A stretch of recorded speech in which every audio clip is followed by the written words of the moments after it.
This is Kayla. Hi. This is, No, I'm so ugly right now. what you mean you ugly, girl? Kayla, your forehead look big as shit right now, girl. Ooh, Oh, thank you. I'm always messing with Kayla. That's how Huh? they It ain't nothing that Oracle headband can fix. that damn shit I put down.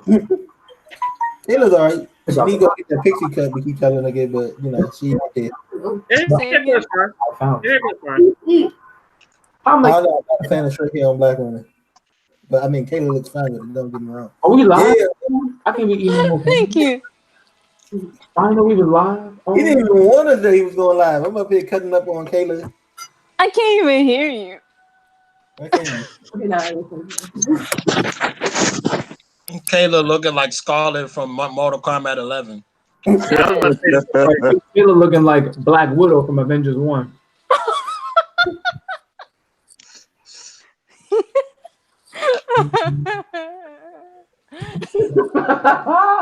You cosplaying? Hmm? You cosplaying? Nah, this is only temporary until I get my hair done. Mm-hmm. You know what? I was you know, people get mad when we, you know, the big debate about people cosplaying, well, black people cosplaying white characters. Hmm. And you know what? You know, it used to be we make our own heroes. We don't need to copy, you know, heroes have been alive like Bruce Wayne, Superman, and all them. Yeah. But now I'm kind of for it, just so we can shut up racists. Be like, oh, their character is not black. Make a black Yeah. version.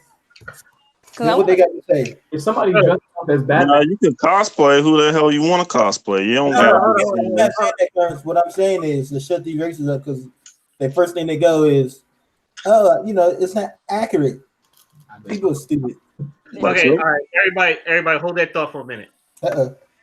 Ooh, I'm holding And it. we are live. Welcome everybody to the You Know What? Let me just say podcast. I'm your host Ray. With me as always is Father. Sub-Zero's a hoe. We also have First Black Ginger. I'm hungry and I'm fat, so yeah. And Okay, you're we got a ginger. redhead. We got You're a Kayla. ginger, and like on South Park, ginger don't have souls. No, I'm black. I have a soul. That's the difference. Half a Yes. soul. Half a soul. Yeah, there you go. Okay, and we got Kayla. Hi. Return of the Mac. And Cheetos return of the Mac. And Cheetos return. And now we got Mark. hey, I am Iron Man. And we have Tony Wolf. I gotta say, I like it. And we have Shining Wolf. What up, peoples?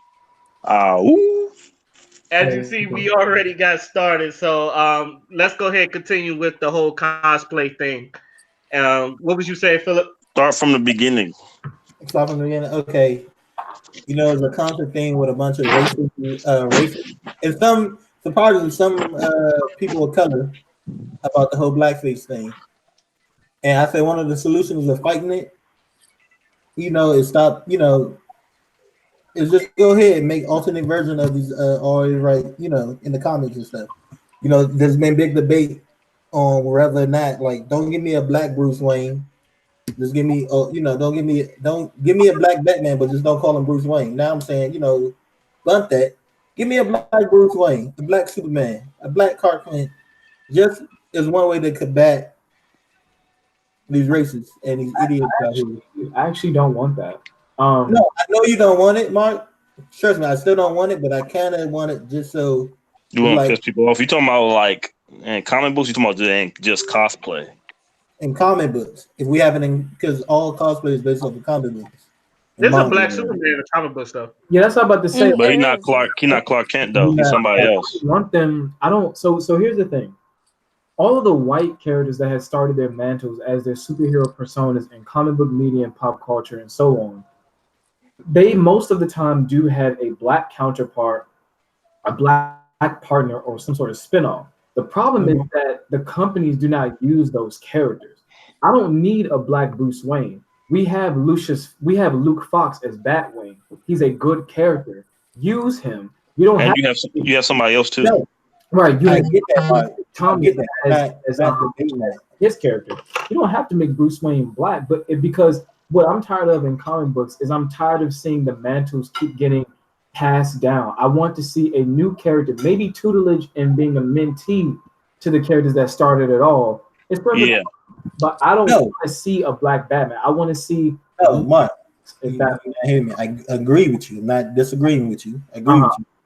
But because that's what my stance all along. But with the uprise of blackface, I think one of the ways to combat it is having that black blueprint. Is all I'm saying. It's not guaranteed, but it's one way. I hella disagree with that because that's just stirring the pot. I mean, it could That's be, what he's trying to do. He's trying to stir the pot. Because if you don't, I think if you take away the ammo's always been, it's not accurate to the character. But if you take away the ammo, a gun is useless. Yeah, but you could also say that a lot of the shit they do is not accurate to the character. Right. I've seen white fat ass Wonder Woman cosplays. That's not accurate. They jump on them too, though. They jump on them too. And I always see girls who shape like SpongeBob dressing up like Jessica Rabbit. And father, I got a all the undesirables be trying to pick up the baddest females to cosplay as. You are an undesirable. Why are you trying to dress like Black Widow or Wonder Woman? You are undesirable. Hey, you remember that one girl that we met on our way from leaving Awesome Con? She was in our cosplay at the time. Yeah. Her name is Love Paper Doll or Lovely Paper Doll, one of them. I think I heard of her. She's a pretty she's a slim thick girl. Slim thick, you say? Slim thick. Was she dummy thick though? Ain't that dummy thick? Don't you talk to Skate Morales on Instagram and she got the fat booty and the thick legs? I don't know, but no. So she one time played Elektra, and somebody commented on her thing that Elektra's never been that thick. Your boobs and butt are too big to play a spy. I think I saw her at Awesome Con. I saw her. She looked good. But is Elektra ever consistently shaped in one way? There's different artists that draw these characters, and they don't draw them 100% proportion the same.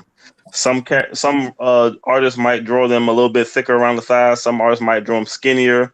Yeah. Like one decade, one woman had abs and muscles in her thighs and biceps and triceps and shit. And then the next decade, she was she looked like a Barbie doll. She looked like a Barbie doll. She ain't have no muscles nowhere. She just looked like a regular woman who haven't seen the gym in like a month or two. Yeah, people are complaining about fictional characters. That's one of the problems.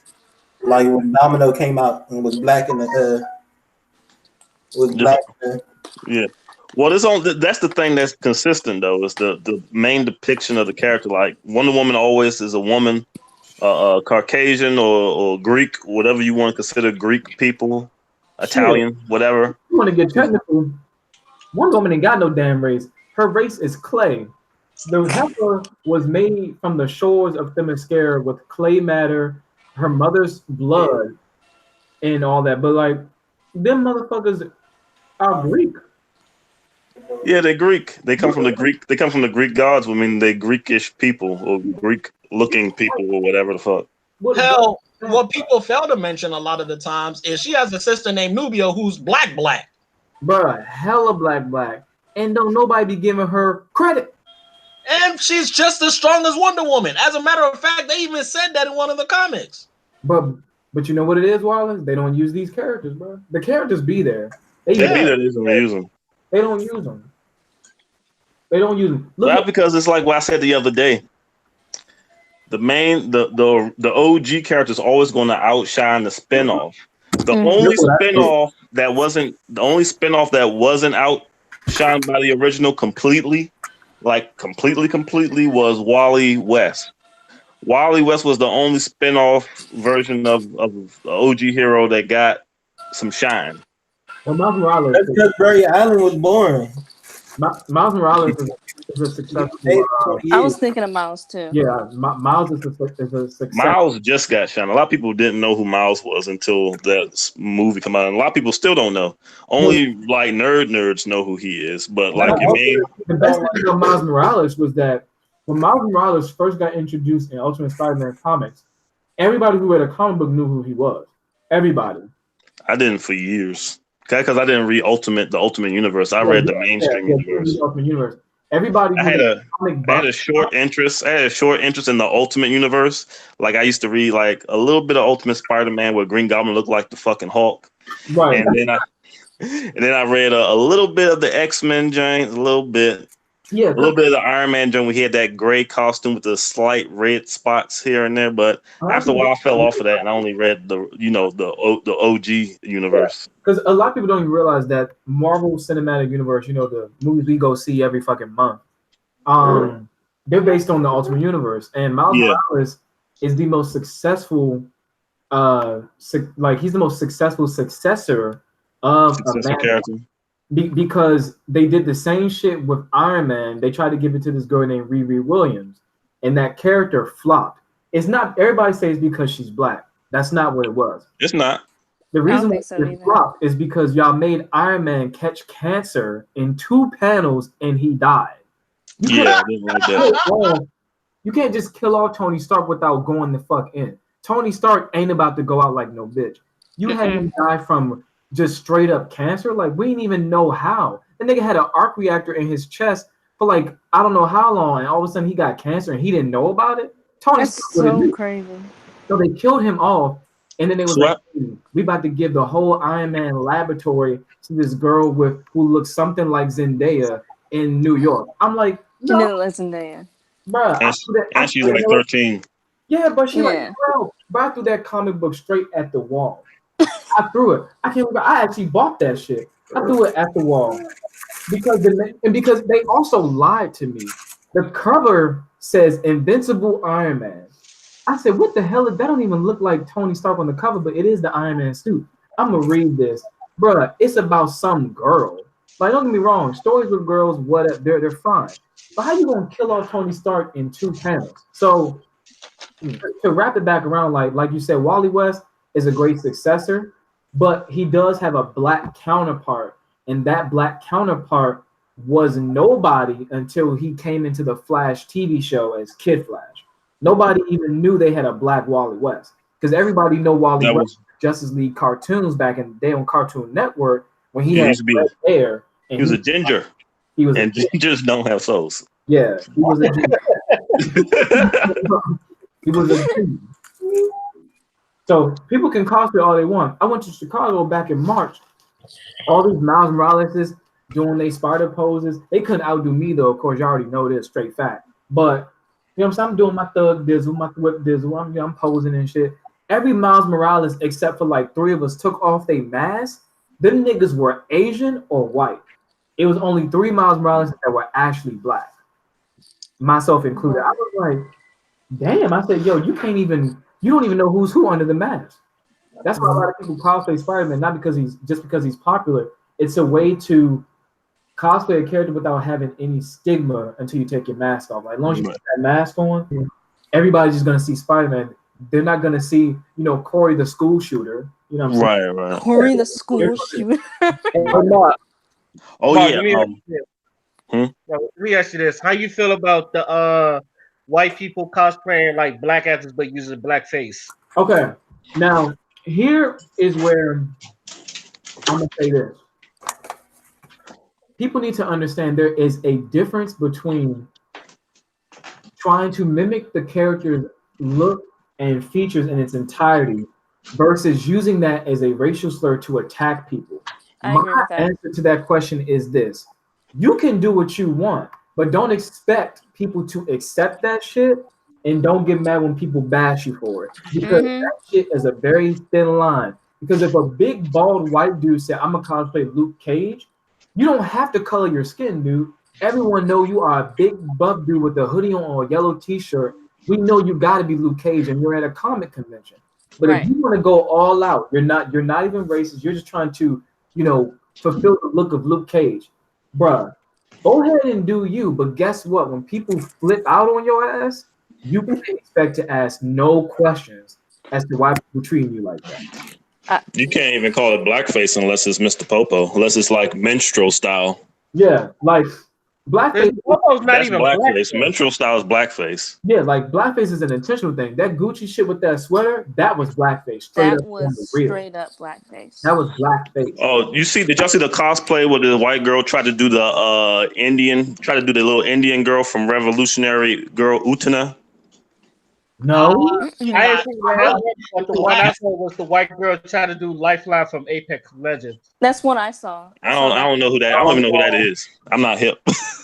I saw that. Now see, that's what I'm talking about. Like, because she had like the one I was talking about. She had the whole outfit, but she painted her skin brown because the character from Revolutionary Girl Utana resembles Indian girls where she had a little red dot on her head and stuff. You know how they do. Oh, she was Arabic. Okay, got you. Oh, Yeah. Mm-hmm. But so people got mad at her because it was like it's blackface. I was like, it's not black, but okay.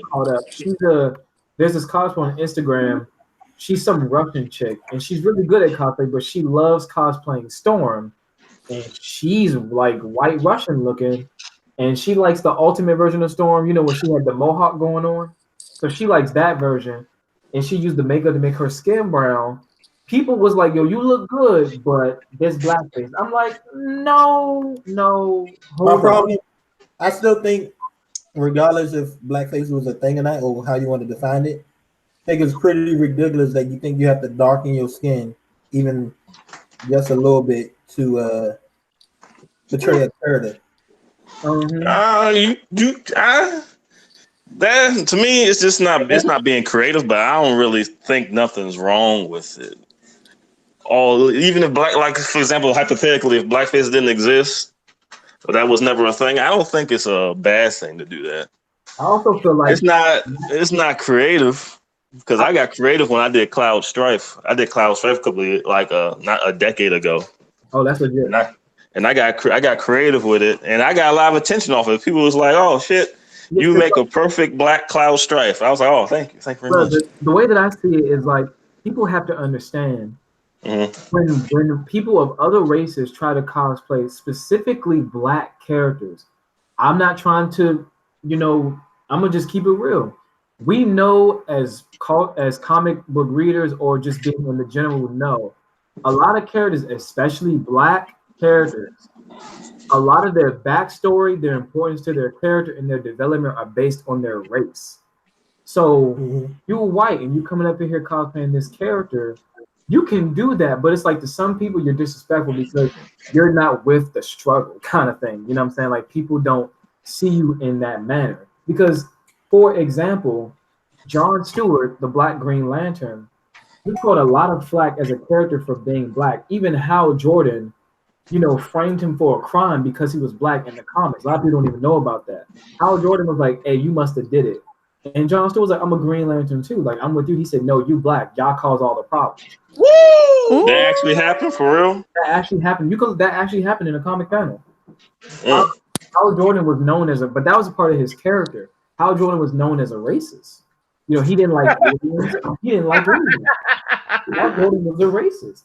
And it's like for us as black people we need our staple in media and comics as well, because we want to feel represented. You know what I'm saying? Like, that's why I don't understand how gay people be going at it with black people, bro. We in the same boat. People don't like us either, bro. We want representation just as much as y'all, but the problem is that our representation is not defined by our sexual orientation or who we fucking. It's about what we look like. So Luke Cage, a black man from Harlem, I'm sorry, his race is important to his character. Yeah. It's very because it's different for a black man in Harlem than it is for a white man in Harlem. And that's just reality. So you can cosplay Luke Cage all you want, Bradley, or what's another white name? Chad. Y'all can do it. Yeah, Jensen, Chelsea. Y'all can do it. But do not be surprised when somebody say, "Hey, I don't fuck with that." I got one more thing to add to your point, right? So there was kind of like, I won't say flat because I don't think this was genuine, but apparently on Twitter there was this it wasn't trending, but like there was this article about how the LGBT was bad because there wasn't no representation of them in Endgame. And I was like, let me tell you something. Nope. Here's the thing. Media does that. Hold Let me finish. So while I was reading it, I'm like, I don't think this is genuine because everyone that I saw, they thought it was cool. Yeah, I saw that. I saw that article too. Yeah. that The little article's mention. fake. The article's fake. No, The no, media doesn't. it wasn't that it was fake. It was just over exaggerated. Oh, I There were some people that did feel like that. I read some of those responses. They just like they bigged it up from like 2 people to like 2,000 people. Yeah. So, But it's like, I'm sorry, who gives a fuck about you LGBTQ, people in Avengers? They're superheroes. We don't care if they fuck anybody. We want to see them kill Thanos. I don't give a fuck if they sucking dick when the screen goes black. I don't give a fuck about that. and, I do find the relationships in the old school comic books to be kind of interesting though. That's one of the things I like from American comic books over to Japanese manga is that in American comic books the characters actually have intertwined relationships with each other, which made them feel more realistic. It made them feel more like real people than the asexual, oftentimes anime characters. yeah, but the thing is, when it comes to representation on that scale, I kind of disagree with the notion that black people and like the LGBT are in the same boat because you could do some shit like this. And I'm not that I've seen this happen, but this could happen. They could take a character, right? They could say the character is bisexual. Let's say it's a female character. She could be bisexual, but she could be with a dude. And they would say, well, there's your representation right there. But would it be genuine? Just because she has the label of bisexual, but she's dating a dude, would it be genuine to call that woman bisexual unless she was in a polyamorous relationship with another woman? So they can play little jokes like that, and they can kind of, when it comes to the writing, they can kind of, bend it. You feeling what I'm saying? Mm-hmm. But like race, that's fixed. If a motherfucker's black, that motherfucker black. You can't hide it. It's not something you can hide like you can hide sexuality. Like you can have like you said, you can have Howard Jordan be gay, but if you never see him in a relationship, how you gonna know? You would never know. And bruh, like if you was watching the Avengers, I put in a hypothetical. We could be watching Endgame right now. Thor could be gay as fuck. Like as a known hoe that fuck with like plenty of dudes in the universe. And that still wouldn't make him less of a badass than he is. He's still gonna have Stormbreaker. He's still gonna have Mjolnir. Like he's still gonna be a badass regardless of whether he's gay or not. So I don't even think it's oh, he's gay, so he must be whack. I don't think it's that. But just like I see what the LGBT is saying when it comes to representation because them motherfuckers can like really get it wrong. But like if you know. But see, one of my favorite Marvel comic characters is Wiccan. Wiccan is Scarlet Witch's reincarnated twin. He's one of them, and he gay as hell. Like, Scarlet Witch is who now? Bro, like I ain't even gonna hold you. Like, I have no problem with gay people. That nigga is gay as shit. Like, every chance they get, he always kissing his boyfriend. You know what I'm saying? They always, exchanging saliva and all this other stuff. But guess what? Wiccan is one of the strongest motherfucking magic users in comic book history, period. Period. I don't give a fuck if the nigga gay. Like, it's to a certain degree where they throw it in your face. I'm not about that. It's a certain degree where they throw it in your face because y'all ain't gotta have them kiss every 5 damn minutes because y'all don't even make heterosexual couples do that like that in comics. No, they don't. That's actually true. Yeah, like y'all can tone that down a little bit, but I'm cool with the fact that he's gay. The nigga powers are legitimate. Like he's Scarlet. He's what I'm saying. Like because y'all know Quicksilver and Scarlet Witch are twins. Yeah. And Scarlet Witch was so damn powerful. That child is so damn crazy. She PTSD'd herself into thinking she had twins, and these twins died, and they got reincarnated as actual 2 different dudes, and one of them is like Scarlet Witch, and one of them is like Quicksilver. And the one that's like Scarlet Witch, he's strong as shit. I don't give a fuck if he gay or not. That nigga like that. But don't try to force it on me that he's gay. I know he's gay. Y'all ain't got to keep throwing it out there because Marvel Comics keep trying to get readers of all kinds to read their stuff. Like, oh, we want gay people to read our stuff. So let's just have these characters just swab tongues for no reason. Like I remember one issue where Ant-Man's daughter got killed by Doctor Doom. The Young Avengers broke up. This man, Wiccan, Scarlet Witch's twin or whatever, her son, he go back home, he crying, he like, man, I don't want to be an Avenger no more. My friend died. His boyfriend showed up and said, it's okay, she died because we getting married. And they just started kissing. I said, bro, what the fuck?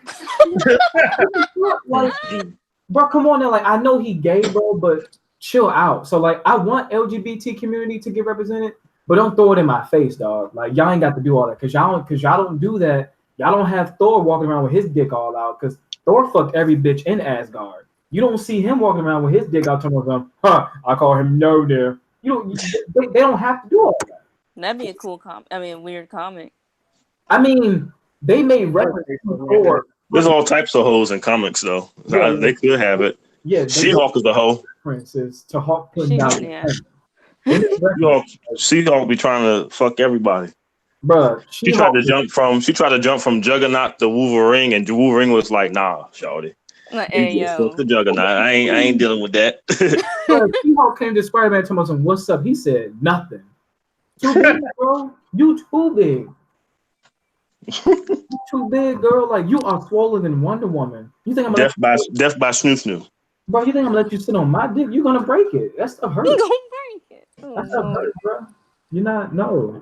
So you need the symbiote outfit to handle that. I think the LGBT should be represented.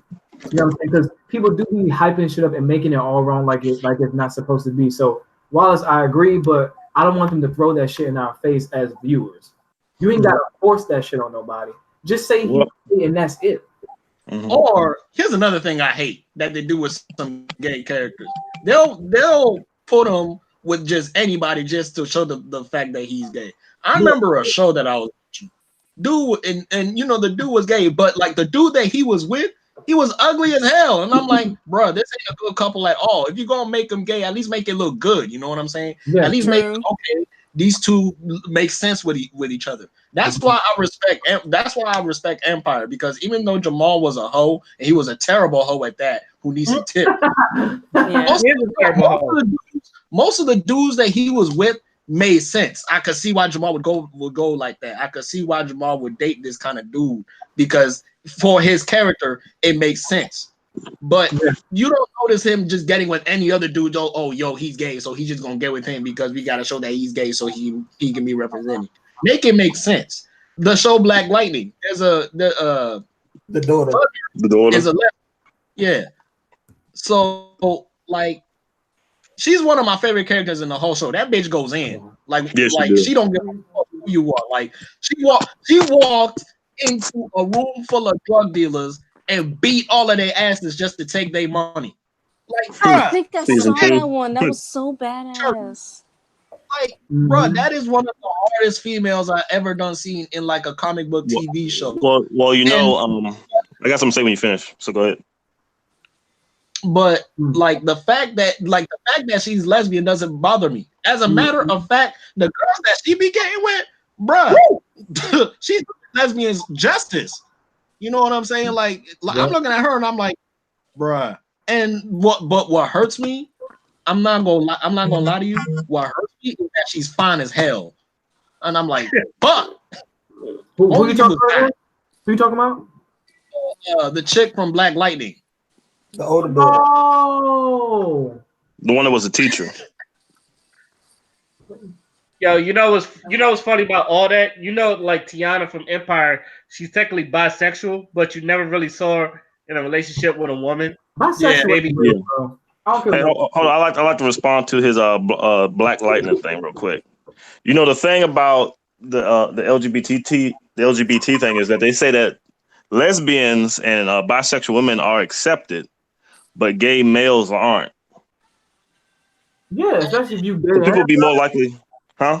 Especially if you gay and black, but they're gonna put you right in church. You can't be black and gay. That's like double whammy. That's like a first class ticket to hell. Black and gay, brother. White man is sending you straight to hell. But from what I heard, like in any community, in most communities, is they accept, especially in the media, they accept gay females more than they accept the gay men. Yeah, because everybody wants a female. Dick is ugly, bro. Nobody wants to see dick. See dick and dick action. Like I'm a male. I have a dick, and I can't stand it. I'm like, man, I don't want to look at this. I want to look at some pussy. I don't want to see myself. Why would I want to see two of me on top of each other? You better give me two in the room right now. Don't play with me. No, that is clear. Yeah, my automatic thought response was ill. Yeah, it's double standards as fuck. It's double standards, but even girls like seeing other girls though. They be playing with some girls be playing with each other's boobs and shit. I'm like, oh yeah, all It's girls, true. that's porn. It's very true. No, Jesse. No, my theory still stands. All women are born 12% gay. All of them. I can actually, I can't argue with that. That's been reality I've been seeing out here. But ain't no girl I gonna call it fake gay. another I girl don't think My ex was like, "Don't tell nobody," but I like looking at boobs. I Yeah, do too. because And I was like, "Oh, I ain't gonna tell nobody that." That's like, so you like playing with the boobs, or you just like looking at them? because let a nigga tell you right now, hey yo, Ray, back when I was in college, brother, you know what I'm saying? I sucked a little bit of dick. I just experimented, bro. Nigga, you don't experiment as a man. You are gay. That's it. A girl could eat pussy and let that girl nut in her whole mouth and go, I mean, I tried it. Girl, that ain't no strawberry daiquiri. That's a whole vagina. whole fucking penis, nigga. That's double standard for real, dog. But guess what? So what? I agree, son, because ain't no real nigga gonna sit up here and say, man, at one of my homeboys, we went to the movies last night. He wore this shirt from Lululemon. Abs was looking kind of tight, bro. And you was a man, you thinking like, oh, you want to get back in the gym too? Shit, I'm with you. Nah, man. Nah, he be making me feel some type of way. You know what I'm saying? He be having I'm like, what the fuck are you talking about? Yeah. A girl can sit there and say, my best friend is so hot. Like, if I had no boyfriend, and I bet you all her other friends are gonna go, oh, you talking about Selena? Yeah, she fine, girl. They can sit there and chat it all day. Y'all can sleep in the same bed together. Coochie's touching. Doorknobs. They take showers together. Y'all And not be considered gay. Bruh, I wish my friend would tell me he wanted to shower with me to talk to me for a second. Nigga, what? You're not gonna see none of me. That's gay. At all. No. Hey, Mark, you just remind me of the tour right now. No. How stupid would it be of me to do that with my crazy past and what I've been through? That's stupid, guys. Wait, is this camera on me? Use your common sense. That's stupid. Come on now. So, Mark, what you just said reminded me of an article I read from a woman who said she dated an open bisexual guy. And she was talking to a friend who said dudes can't be bisexual. And she could never mess with a dude. Her friend said she could never mess with a dude that mess with other dudes. Yeah. Because I hear that from quite a few females actually. But here's the thing: she hit him with this caveat, right? She said, "Well, the more times you have sex, the more chances of you sleeping with a dude that been with other dudes is bound to happen because there's a lot of DL brothers out here." But and all them DL niggas be acting so gangster. Y'all gay as shit for real. And I mean, she went on a lot of things like, she even went, a dude can, he can do, like you said, the experiment in college and never touch a dude ever again because he ain't like it. But as soon as somebody found out he did it once, it's you gay. You gay. You gay, bro. Like, I'm sorry. Like, I think double standards. You gay. I think double standards are stupid, but on the gay note, I mean, bro, it really takes it's one thing if you ain't never like pussy your whole life, like you just gay. That's one thing. But it's one thing for a straight male to have experienced pussy and then go gay. Talking about he experimented, but you're gay because I ain't giving a pussy for nobody. No. Technically, you're not giving it up. You just trying something different. No, technically, he giving the pussy to more niggas, which is fine by the players of the world. Keep giving them more bitches. Keep on giving them.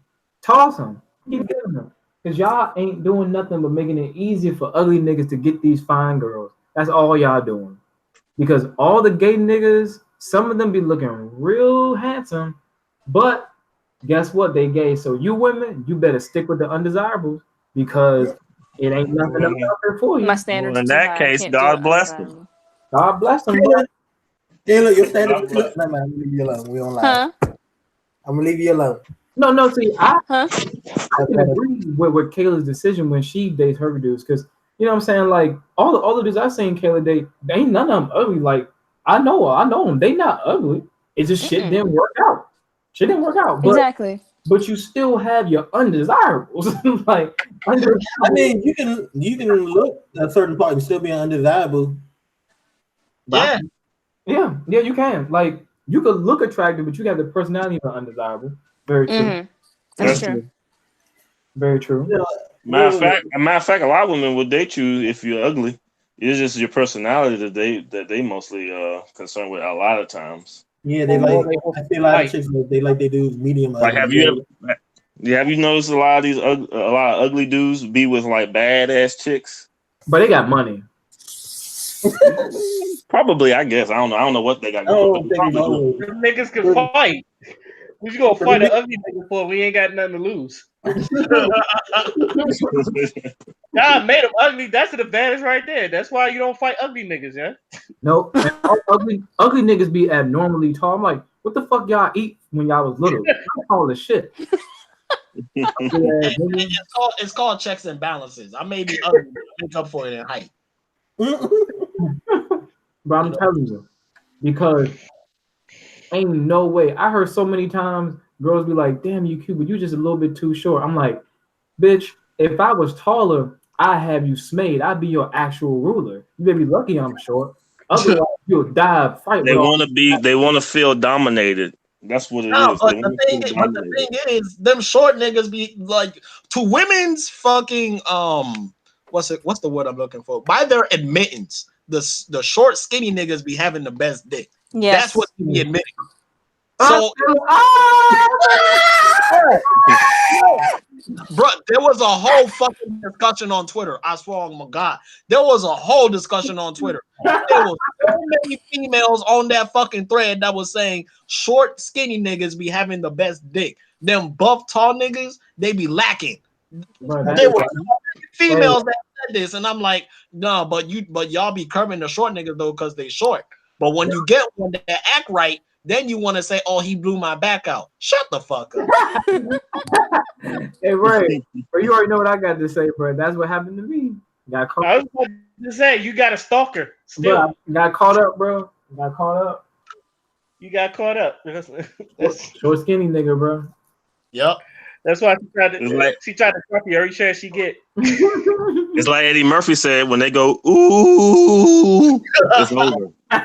It's over. But you have to go, ooh, it's over. But let me give you an honest fact right now. And Kayla, as a woman, you can tell me to shut the fuck up if I'm wrong on this one. I got a theory, bruh. Females always wonder if they could trust a nigga because they want raw dick. Females don't really want no condom for real. They want to know if they can trust you. That's why they always ask you, "Can I trust you? Can I trust you?" Which, you know what I'm saying? What's this? What's that? Because they want raw dick. Raw dick is the embodiment of compassion, my nigga. It's the best kind. Like, it's compassion. Yeah, I could have confirmed. I could tell you that from experience. You just getting ready. Shut up. Whoa, wait, Claire. Yo, crazy Claire. You might want to. Nah, these chicks don't be wanting no condoms. You can go straight up in them without a condom, and they won't say shit. They won't stop you. They won't do shit. You know what? No, that's matter of fact. You try to put on a condom and say I'm allergic to latex. You don't know how many times I heard I'm allergic to latex. Yo, right? I've been saying that lately.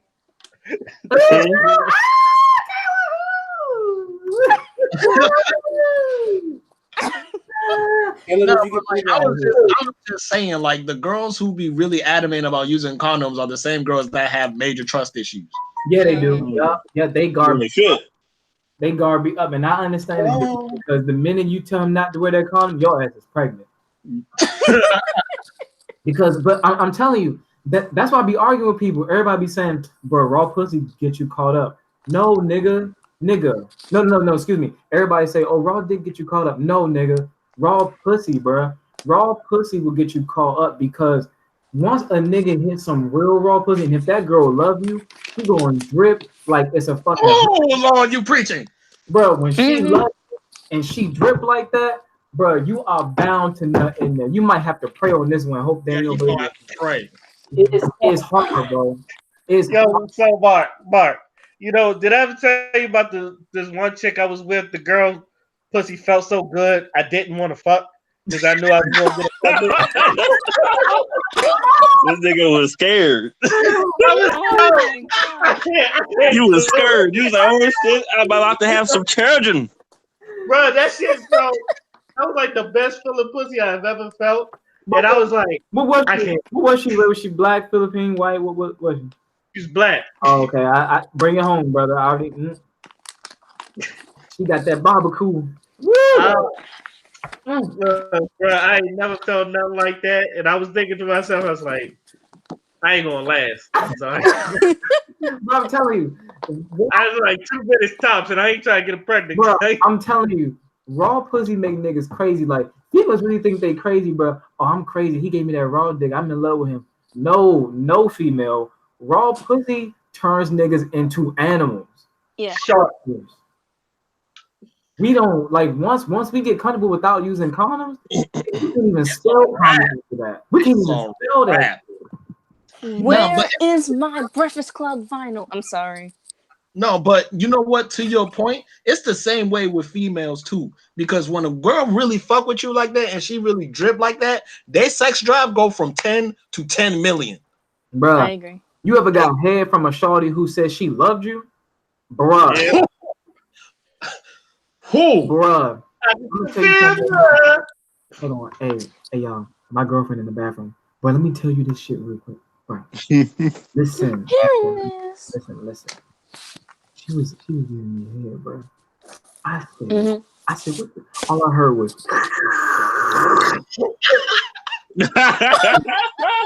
bro. I said, what the fuck is that sound? I checked my fan. The fan was off. I said, I know that ain't my sweet angel making noise like that, bro. I know that ain't my. That's weird. I'm telling you, when females love you, bro, there ain't no head better than that. I second that notion. I'm guilty of It's I've something had about that. Taylor, you too young I for call love. it that gloop glob. bro. She give me that gloop glob. Bro, that's like I keep trying to tell you, like niggas always say, bro, she was dry, bro. No, she didn't trust your ass. Yeah, she Why the wasn't shit was telling dry. you. She wasn't feeling exactly why she was not feeling your drip was dry, nigga. That's why she dry. Because you dry. I'm telling you. It's some women out there that may need a little bit, they may need some lube or whatever just to get started. But if she fuck with you, she drip. She dripping. She fuck with you, you don't need no lube. drip. The only time you need lube if she fuck with you is if she got a medical condition. If she got something actually stopping her faucet, like she actually got a clog in there. Or if she's allergic to latex. Bro, if she allergic, bro, I'm telling you right now, it be like that. I heard smoking too much weed can can do some damage to them. Bro, because I'm gonna quote a tweet I read. Somebody said, when you use condoms in sex, pussy smell like AutoZone. It sure do. Now, I agree to some extent, but if your pussy smell like AutoZone, it's not me that's the problem. You need to be checked out because no pussy should smell like clean car oil. That's right. Not Take care of yourself, bitch. the best pussy in the world to eat is the one with no taste. Oh yes. Oh yes. I wish a nigga would say, bro, I ate my girl last night. She tastes like pineapples. She's sick. She got a yeast infection. Take her to the doctor. She's sick. But to their point though, sometimes pussy can have like a little aftertaste to it, and it might be on the sweeter side. Yeah. But if it's straight up tasting like not pussy, then it's like, something's wrong. Yeah. And bro, I'm trying to tell you, fat undesirables, I don't know what it is about they pussy, bro. They be having kids out the ass. Niggas is not pulling out of ugly big undesirable Jones, bro. Them Boombas, they be having them babies, bro. Boombas though. That's because a lot of niggas just don't like pulling out. Period. But bruh, the Boombas, they like when I went to see Avengers Endgame, a Boomba pulled up in the minivan, but she had at least 6 kids. Damn. Shit. I said, damn, are you a human or a hamster? Bitch, this is too many kids. Bitch. Well, the Dusties is like Cedric the Entertainer on the barbershop. He take it any way he get it. Bro, right? And the ugly, the undesirable Boombas, bro, they don't care. They be like, okay, big as dick. They gotta take it where they can get it too. I did exactly. Yeah, they take it any way they get it. That's what it is with that. I understand. It be like that. It be like that. It's a struggle. Yeah, that's life. You know, That's life. Trying to tell you. Everyone's not created equal. Don't got an equal opportunity, so you gotta take it however you get it. Now, is anybody excited for the Lion King? New Disney? No. Ah, se van ya. I'm honestly not. I don't know why. You're not gonna lie. It's gotta be some reason. I don't know. I think like It's just Lion King animated. It looked like it was realistic. I don't like that though. yeah, it's like I don't know why, but it's like when I saw the trailer, I didn't get that hyped. You know what it is? Because we probably getting. What I feel like it is, we know we're getting the same Lion King again, just reskinned.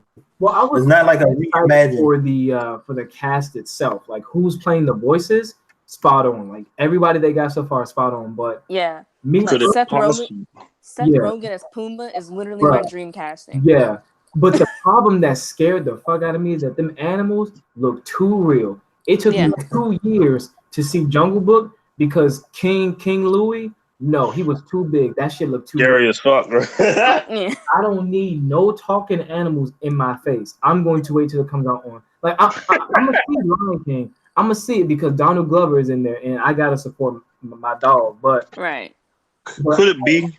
I'm terrified of CGI animals with moving mouths. They don't look right, bro. I never watched Beverly Hills Chihuahua solely because of that. Yes. I never watched Beverly Hills Chihuahua. I wanted to kick all those dogs. They scared the fuck out of me. Bruh, the one that blew me the most. You remember Snow Dogs with Cuba Gooding Jr.? Yes. These dogs' mouths were so poorly animated, bro. I was like, hell no. That I was shit mad. looked right, bro.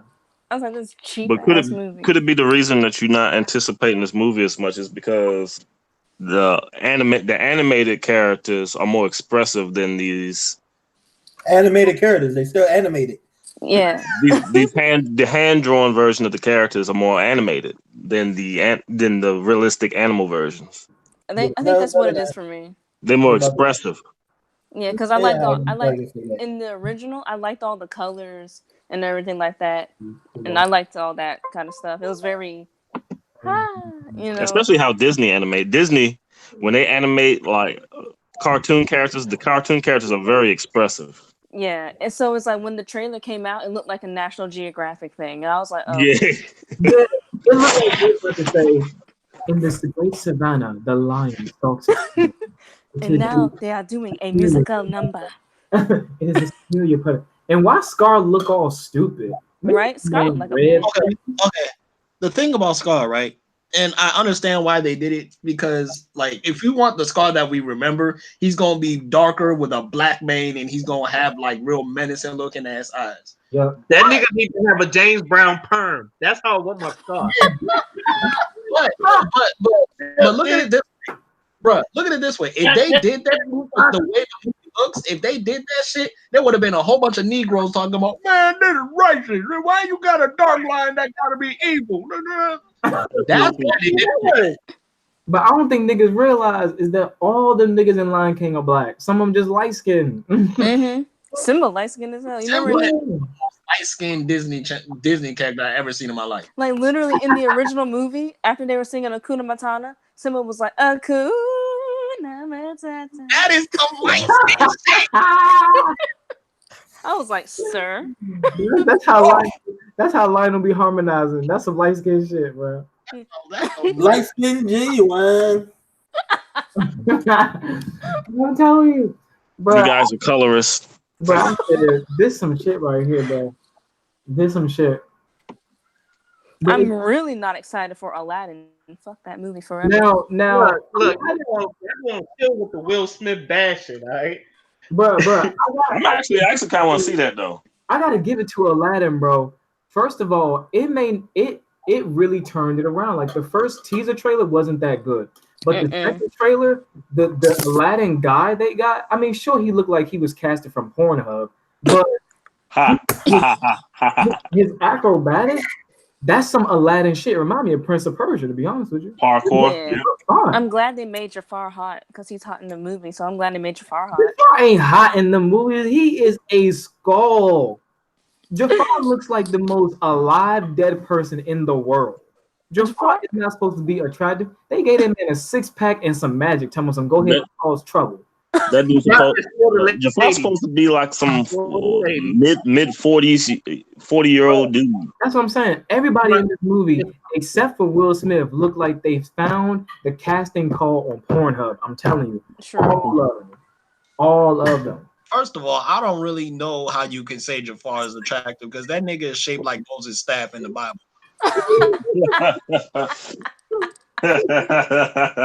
By the power of Raw.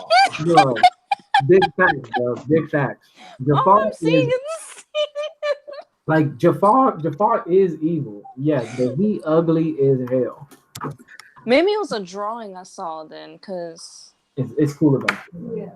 But I'm just like, bro, Jafar ain't supposed to be this Christian Grey 50 Shades of Grey magician. He's supposed to just be some old crony with a bad vengeance.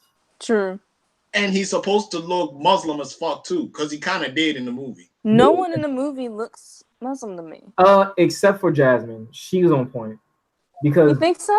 Bro, Jasmine was Kimberly in Power Rangers, and she also is from Israeli descent.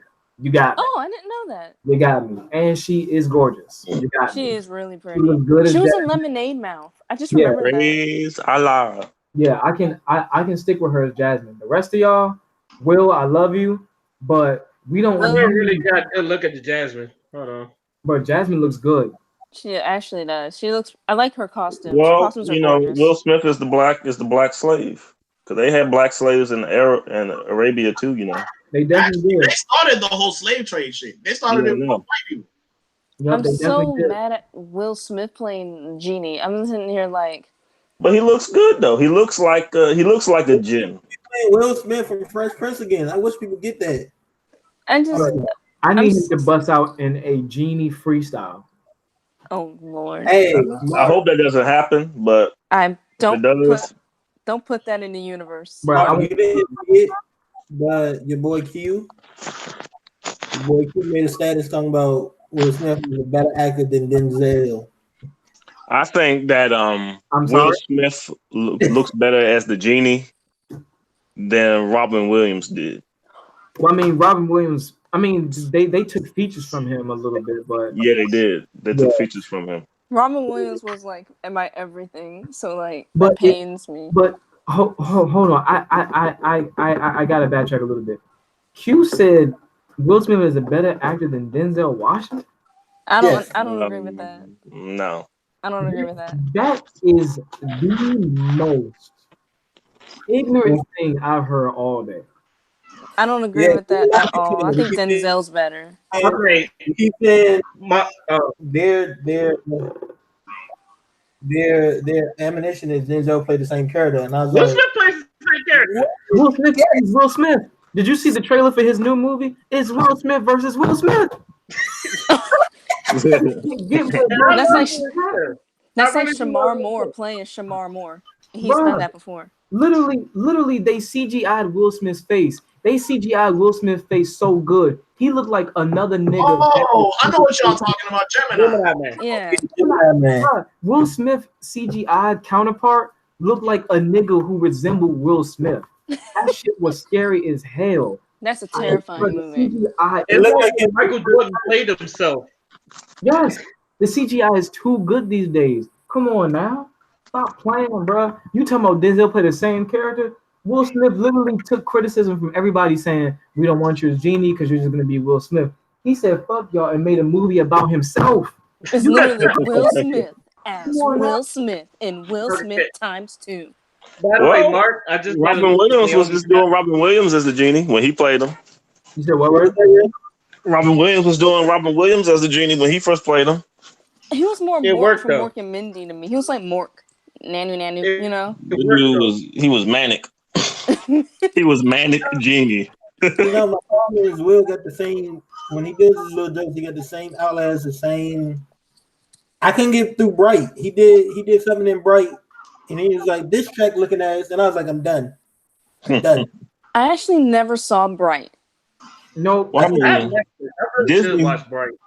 I'm about to watch Bright. I said, Bright, is this a parody of Suicide Squad? I ain't watching this, bro. No, I'm not watching that.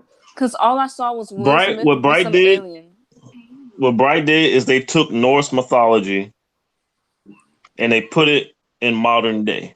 In the that Norse mythology takes place with the elves and the dwarfs and the orcs. All that shit takes place in the fantasy medieval times. In Compton.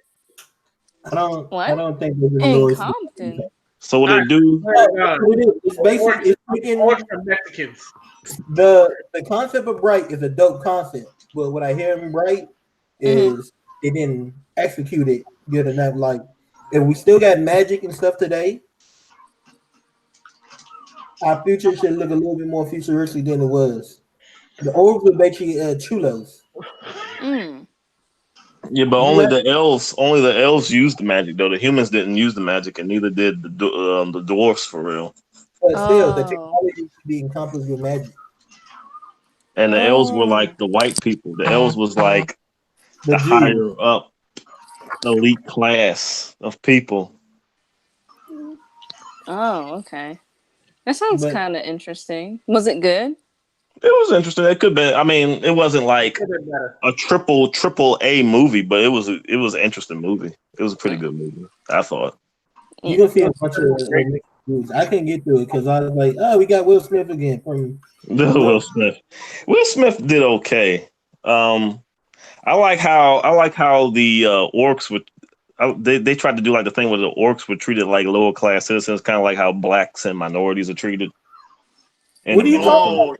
You believe the orcs are dressed just like chulos? I'm sorry, that's racist. They're just like they did. They were motherfucking cholos. The orcs only play football. Most of them play football, and never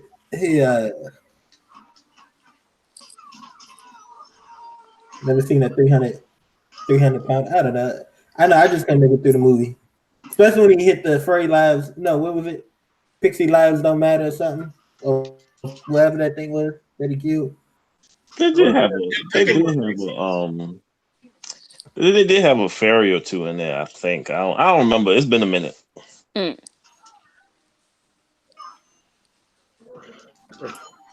Then like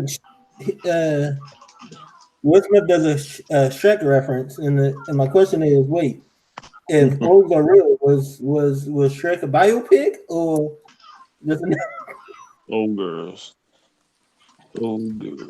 Aren't orcs? Oh, orcs kind of like ogres anyway. Somewhat. Not Lord of the Rings ogres, because those don't count. Those been taking liberties on. What is also on the agenda, Ray? You got anything on your list?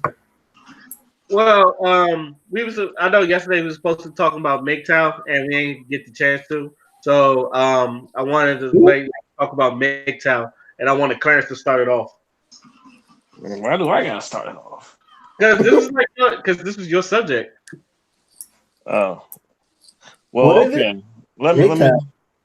MGTOW is an acronym. Men going their own way. For men going. Who said that? Who said that? No, for real. Who said that? So you know a little bit about it then. Yeah, I know about it. What is it stand for? Men going what? Men going their own way. Pretty much, it's men tired of society bashing on them. They're tired of they're tired of how men are treated in society as villains. So they're going their own way. They're tired of being manipulated by system. They don't get equal treatment in court when it comes to child when they get you get in custody for the child, they don't get equal presentation in that way. They don't get benefit of the doubt when it comes to certain things between men and women. I ain't really prepared myself to really talk about it. Okay, I think I know. Part of it is like what he says is like most of it is like men's rights, how some things are unfair to men and they kind of want to equal like child support, custody, marriage, and divorce. And the other half of it is much like how Mark went through his fuck bitches phase, but not as funny as Mark. So, so basically, it's like it's a mix between all of that, and then it's been like a movement, and it's been like a lot of mixed feelings because it's like some men feel like you should like work on yourself because most of MGTOW is like working on yourself and not doing some of the traditional things that doesn't favor men, and a lot of it is, I think, in my opinion, most of them just don't know how to talk to women. But that's just my opinion. Actually, from my research, a lot of them actually get women. They just don't have the relationships they want from women. Sometimes they don't feel like they're loved the way they want. They don't feel like they love the way they want to be loved by women. That's what it is. Okay, so the love thing. There was a recent discovery a few years ago because of the love languages. One thing men and women both do is sometimes try to give love the way that they think it is, and not understanding that everybody don't love the same way. I'm a gift giver. I like quality time, but touch is like some people love touch. Some people want you to rub your hand through their hair all day. It's not my thing. So sometimes I'm looking at you, girl. What are you touching me for? It's not that I don't like you. It's just what are you touching? And sometimes when I hear men's right, sometimes it feels like all lives matter to me. Sometimes it's just like, don't get me wrong, there's double standards. But you can't fight every double standard. But there's double standards. Don't get me wrong. But sometimes, like certain people, they scream out men's right. It's just like, it's like when white people try to feel like they're, trying to be oppressed all day. If you're a Christian white man, everything's against you. You know what? I was in an Uber or Lyft the other day,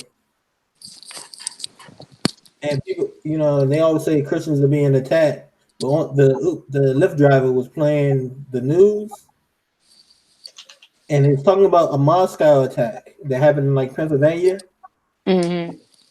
And the rabbi, the priest, whatever the terminology is, he thought, they had money for security, but the attack happened before they can actually get the security up. And then it was like, can they use the money for security guards? Then he was also asking those who were like part of law enforcement of some sort to bring their weapons. And I'm like, that's really sad that you have to bring a weapon to your place of worship. But white people swear there's an attack on white Christians in this country. Right. It is. It's there is a liberal. There's a liberal motion to pretty much de-Christianize society. Because I remember I was kind of on that train, and still am to a degree, when I was younger. Remember, Raymond, when I was kind of like anti-Christianity, anti-religion? Remember that? Well, you was on that shit hard. I was on that shit hard. And there was a movement. Make no mistake about it. There was a movement. There was this guy called Amazing Atheist. And he was on the news and everything. He was a big part of the movement. There was other people that was a big part of that movement. And they were all liberal and they was all, progressive and all that stuff. So It happened, and they won. It's too late. We both have a separate thing of church and state that you don't have. But no, they really make it. What I was getting at, Clarence, is I haven't really heard of a shooting at a white church. Yes. I No, know, not at a white church. No, I haven't heard of that recently. I've never heard that. I've only heard of at mosques, and like black churches. black churches, yeah. Matter of But fact, this is a Christian country, so that's not really going to happen like that. but it's still And a wild. white country, Christian white country. That's what I'm saying. They swear there's an attack against them, where half of these conservatives don't even follow their own laws and rules. Where it's supposed to be a separate thing of church and state. But most of the damn laws are being, What they Christian. what they talking about is that more liberal minded people ain't gonna let them get away with their bigotry that they use in their religions anymore. Yeah, like the anti-gay stuff. Yep. And the anti-women stuff, because in the Bible, women are definitely second-rate humans. I studied the Bible pretty well back in my day, and women are not allowed to teach, and they are a second-class citizen in the Bible. People could try to excuse it all they want, but it says it clear as day in the Bible. I remember some group went around with a they put a Quran cover over the Bible when reading like from it, and people were going off, like people they were talking to were going off, like because they thought it was the Islamic faith, and they was like, nope, this is from your good old Bible. Yeah, I always throw that stuff out. I always do. I'm sitting here like, oh, okay. I never understood if you don't like if you don't like the tenets in it, why even follow it? No, wrong. It's the thing we do. We do have need because of the double standards, but this is a white man driven world. So when you at the top of the hierarchy of patriarchy, people trying to catch up. So sometimes they just feel like it's an attack. They feel like it's an attack because that they realizing that their privilege isn't gonna be there for long. All right, so I got a question. So do y'all think black men benefit from patriarchy? No. Black men don't have a patriarchy. No. It affects them they just might as have bad. it in in like the rap industry. But that's about it though. In the average society, I don't even think they're having in that. Why you say that? Because the white man also I wasn't. Good point. Go ahead. Because I'm not you. It has to be connected to you. Can you hear me? My bad. I can hear you. People just started going independent. A lot of those rappers can only get what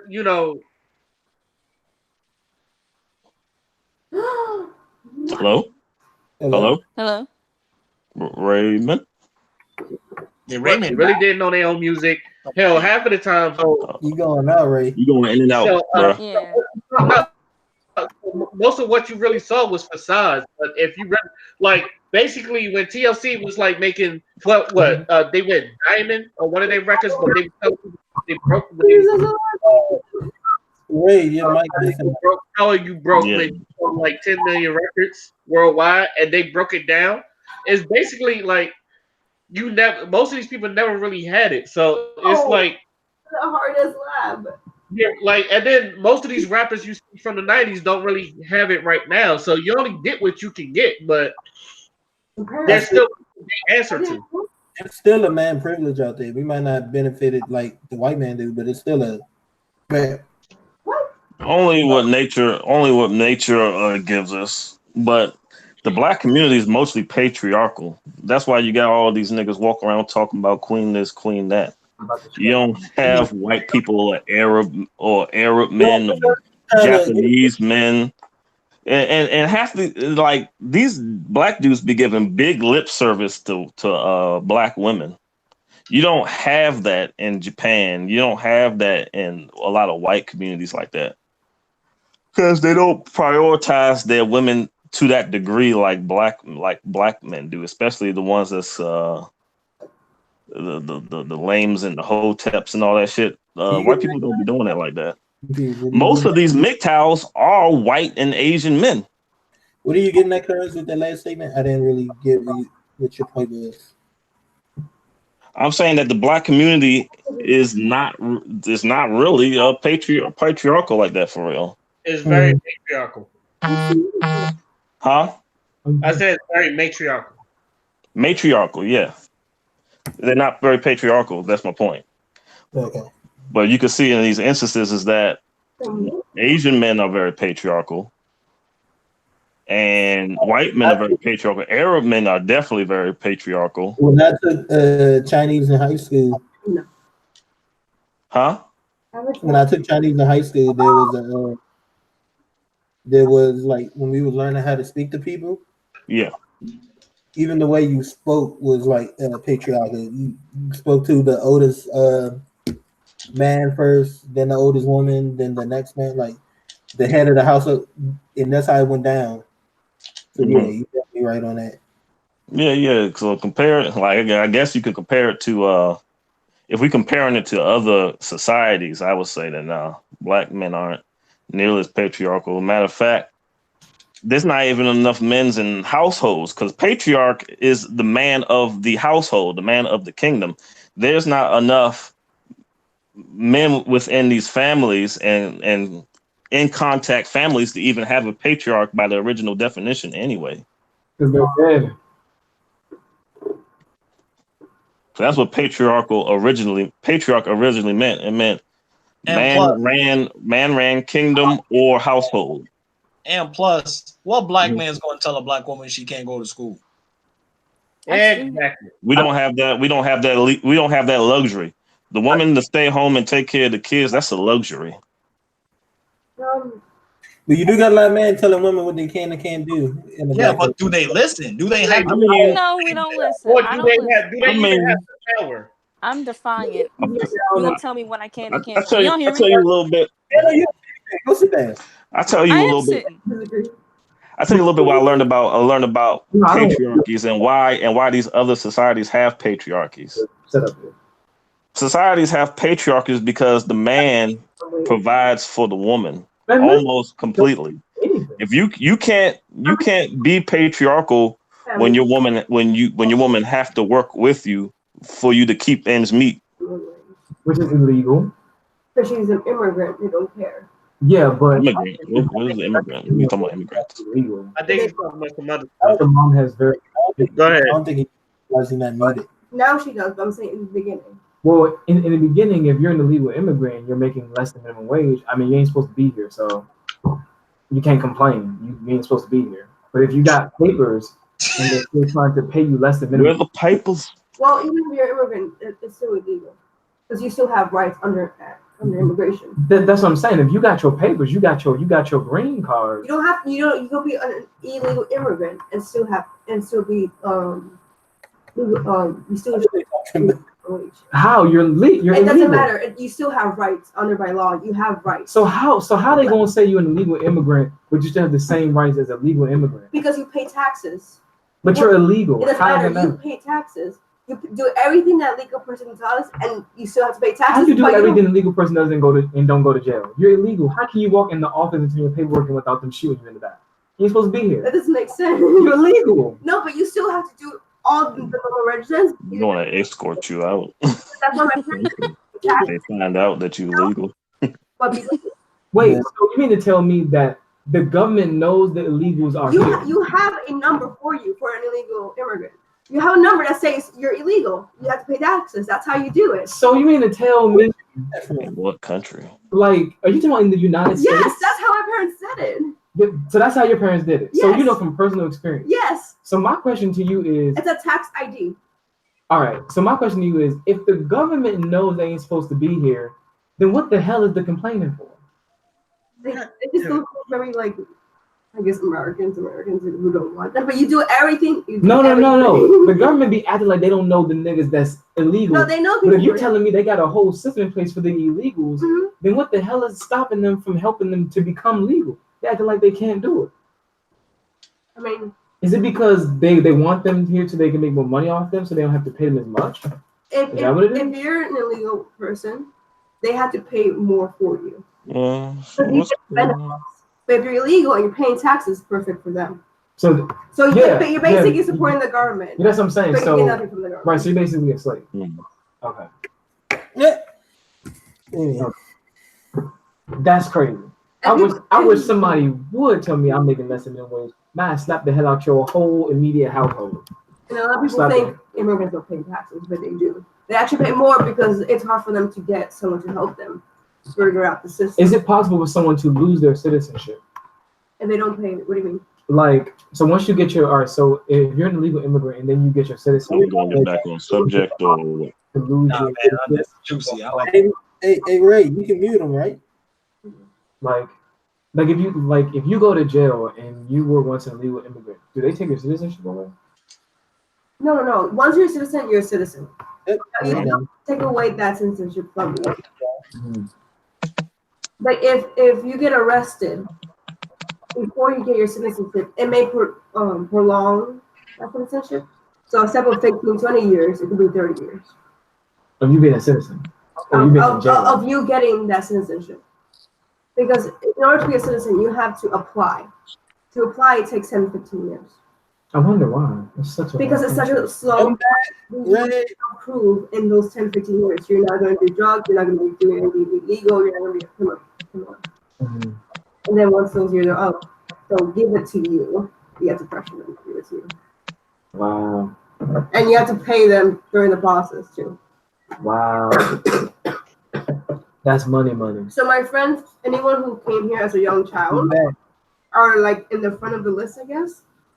But they're still waiting. That's why it's the whole DACA thing. They've been here since they're 1 year old, but they can't go to school. Yeah, a friend of mine was going through that where she was afraid she wasn't going to finish school by the time she might have been possibly getting deported because of the what's it called? Yeah, the DACA Act or whatever it is. Mm-hmm. That's crazy. You've been here your whole life and you don't belong by paper standards. That's crazy. I'd be mad as hell. Mm-hmm. The worst part is you get. Okay, Clarence, you were saying something. You forgot you could do that, Ray? Yeah, I did that. No, I said, did you forget? No, I didn't forget. All right. It seems like everybody got interested in the conversation, so yeah, I just let it rock. But nah, they talking. Next thing you know, we get some IP. Your IP gets addressed back, then they trying to get that girl and her parents out of here. Oh no! Oh, you trying to make sure homegirl don't get deported? True, but yeah, yeah, you can't be head of the household if you and your girl is paying equal rent. That doesn't really make much sense. Most matriarchs are societies where the man predominantly is making income and supporting the family financially. He's saying what matriarch and patriarch actually mean. Well, if anyone makes more, that they're the. But what my friend is saying, if you both make the same amount of money, y'all both head of household. There is no matriarch. Okay. Yeah, pretty much. That's if your matriarch was based on money. But it's based off of who provides. Right. The nature of the human animal. I'm talking about taxes. Huh? What about taxes? What do you mean? I don't know, because there was times when my mother made more than my father. My father was still the head of the household. Oh, you know what? At that point, it's whose name was on the lease first. I'm talking about the concepts of where these ideas come from, how these concepts were originally built. Yes, he's talking about like each individual can describe it in their own way. Yeah, he's talking about like the actual archetypes, like what these two words mean. You're saying by taxes standards, it's about who makes more money. He's saying the concept of patriarch and matriarch come from this and that. He's not saying about taxes. You're saying whoever make more money is going to be the head of the household. I mean, sure, but that's not what the definition means. That's what he's saying. Yeah, how these concepts were conceived, like for example, the patriarch in white society. White society, is the man brings home the bacon.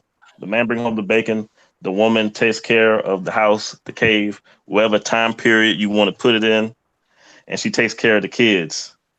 In that situation, that's a patriarchal household. The man is providing, the woman is taking care of things, taking care of the cave, taking care of the house. That's a patriarch. In almost every society, except for Africa, as far as my knowledge is. I mean, Africa is very diverse. Africa, people talk about Africa like Africa is this one thing, but there's many different tribes and different ways of doing things in Africa. So I can't say that indefinitely. But from my knowledge, Africa is kind, as far as I know, it's kind of more of a 50-50 place. And actually, Africa is mostly matriarchal. Mostly matriarchal. See. So specifically in my country, Ghana, there's a lot of tribes that are matriarchal. Specifically, the Ashanti tribe. And the reason why they were matriarchal is because the woman was considered like sacred. Like even in ancient Egypt, you could consider that matriarchal because of how the queens were treated.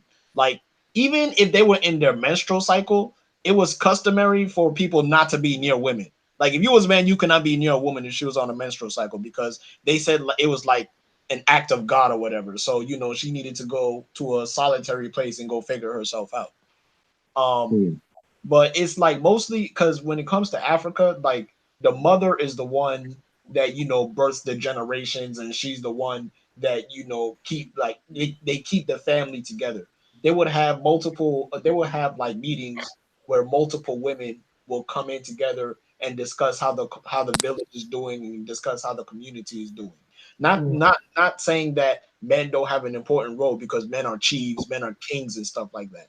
But the mother or the woman are the ones that keep the families and the villages together, and they're usually not more, but their reverence is very like sacred in those communities. So I think it's like that in a lot of societies, really. Yeah, so it's not so like when you talk about matriarchy and patriarchy is the one that said if you're the breadwinner, you're the head.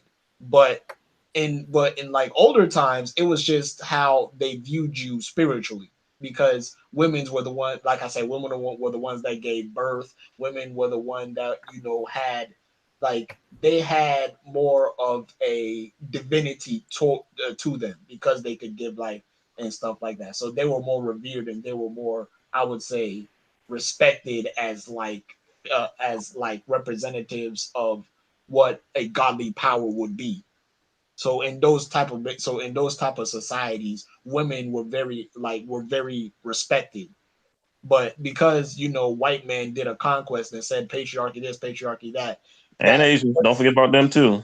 But like that poison seeped into like Africa and all that. And they started to get on that because they were colonized.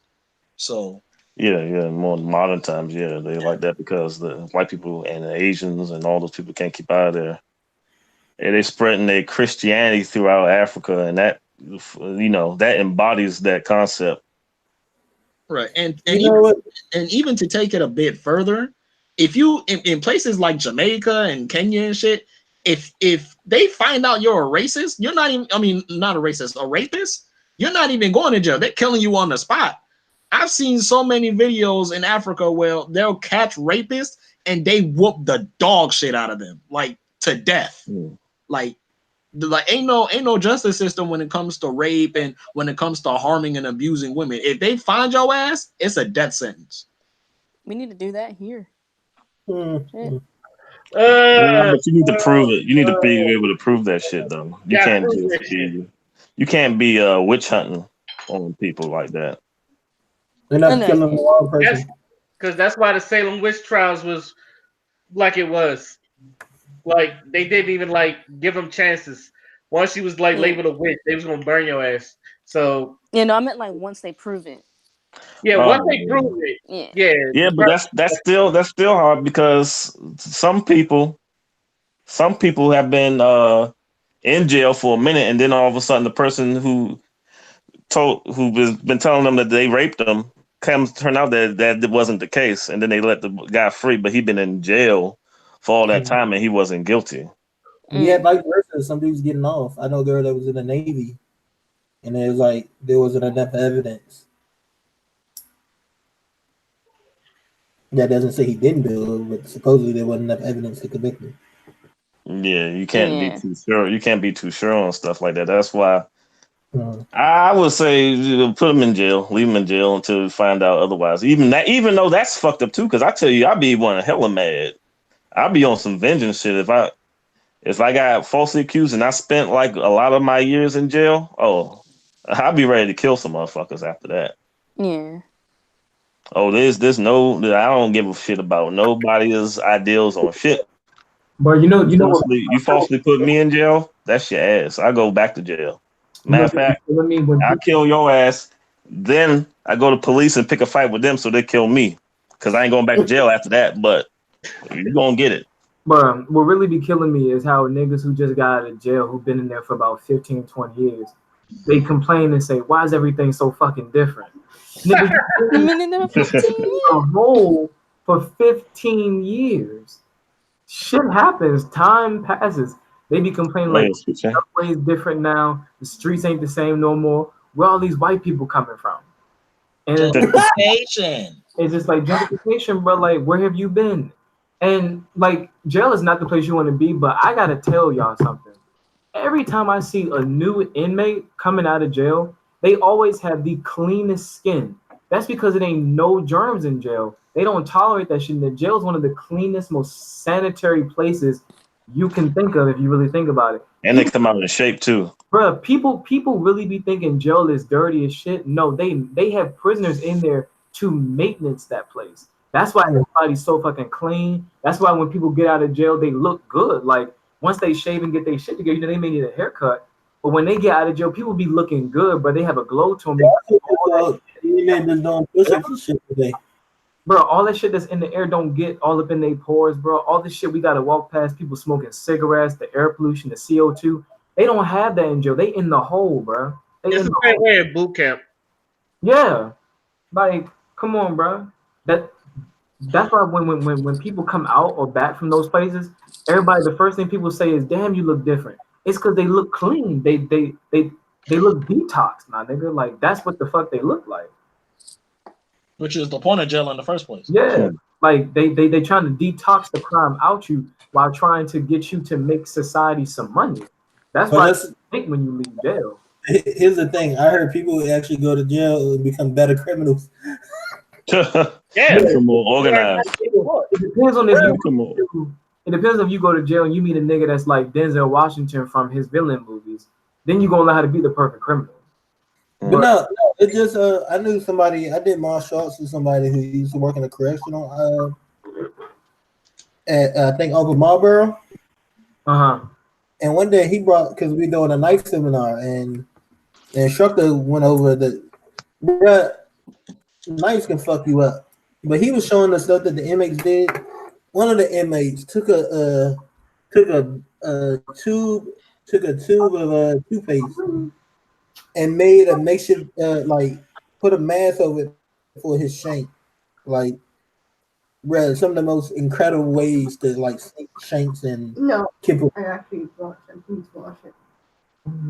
This shit is pretty cool, but it's like they just become better criminals inside most of the time. I mean, but then again, they kind of have to be because they're not trying to get got. But Brad, like the way, like I thought it was a normal toothpaste. He's like, nope, this is a snake. He hollowed it out. I seen something like that in one of those jail shows. It has a drag. No, you showed me that. Oh, I did? Yeah. I know people. I've seen people like make toothbrushes out of shanks out of toothbrushes. I've seen that. They sand down the edge. Yeah, but then like they got creative ones. They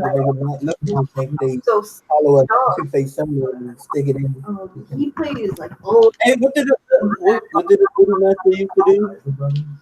I don't know. I didn't know any of the songs. Everybody know him for the booty comment, the little Booty Master. If I like you, I want you. Yeah. Yeah. I watched his whole interview. That nigga was sadistic. He used to I think he used to take light bulbs, crush them up.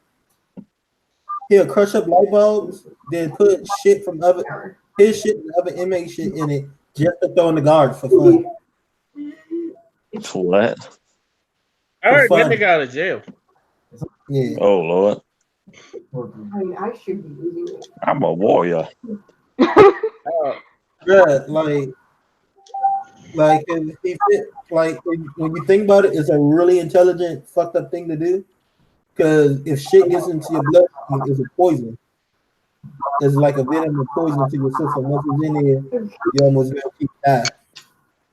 So he got the glass in there. So when they rubbing their face, they cutting themselves, and the poop is slipping to the floors. He stopped because they made it a felony, and I think he only stopped doing because they made it a felony. Yeah. Man, you don't know that man got HIV or some shit like that. That shit get in your bloodstream. Was so confused by the whole process of like That shit might fuck up on me. Okay. Right. Right. Like pretty much on that MGTOW. You ever heard a woman say that she's not focusing on men? She's focused on herself. Yeah. That's pretty much what MGTOW is. Because actually, the MGTOWs aren't really concerned about rights. They just separate themselves from the situation altogether. The group that's concerned about rights are the men's rights activists, the MRAs. Those are the ones that are concerned with obtaining rights. MGTOWs, they just disconnect themselves from the situations they don't like altogether. They still some of them still like see women, they still fuck women, but they just don't get serious with them. They don't try to like mate with them like that. They just do like the hookup. They just do like the hookup culture thing, and they keep it going about their business. They don't make. They're not like. They're not like a lot of these men who make women their business. Because a lot of men do make women their business, and that's why a lot of women not really attracted to them because that's all they got going on. They're too focused on. So old. I said hookup culture got so old. Yeah, they're too focused on pussy. They're not really focused on nothing else, and that's one thing that actually make women not really attracted to you because you ain't got nothing going on. See. But at the same time, a lot of dudes that they ain't got nothing going on be the baby daddies. So that's true. That's true too. Yep. So like at some point, women do have to take responsibility for that. Oh, I mean, yeah, everybody got to take responsibility for their own shit, regardless. Yeah, but what, Father? I missed that part. Huh? You said taking responsibility on what?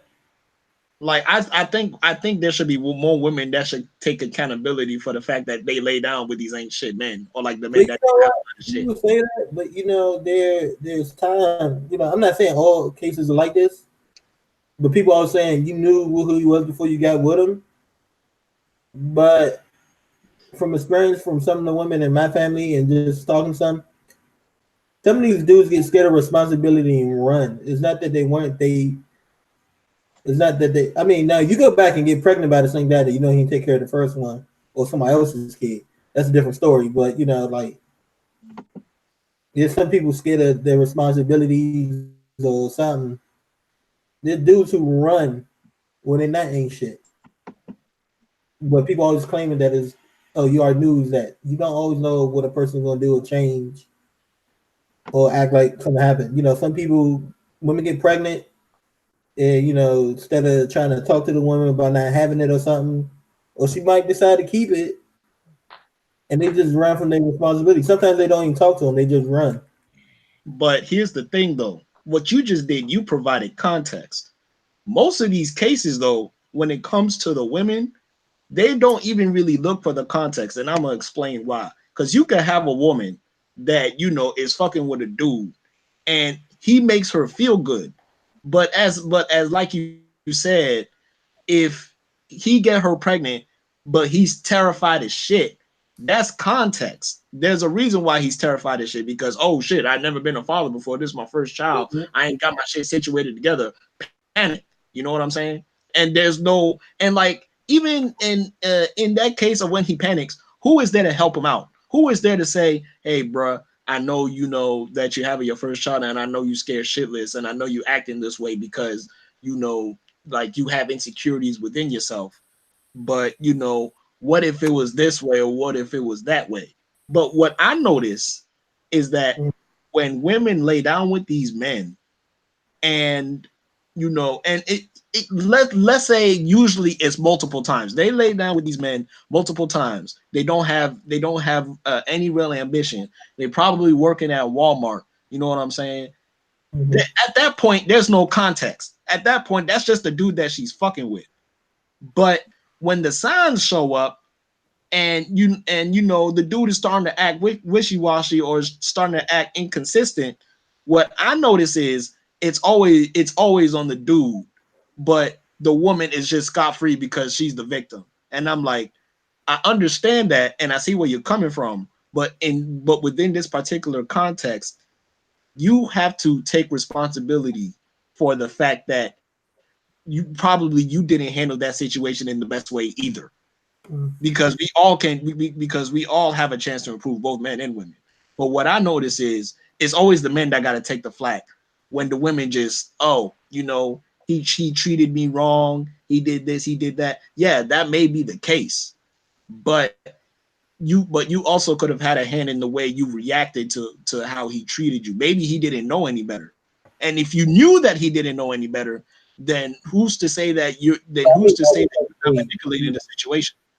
That at a certain age, you know, he didn't know any better is not an excuse. I mean, yeah, that's true.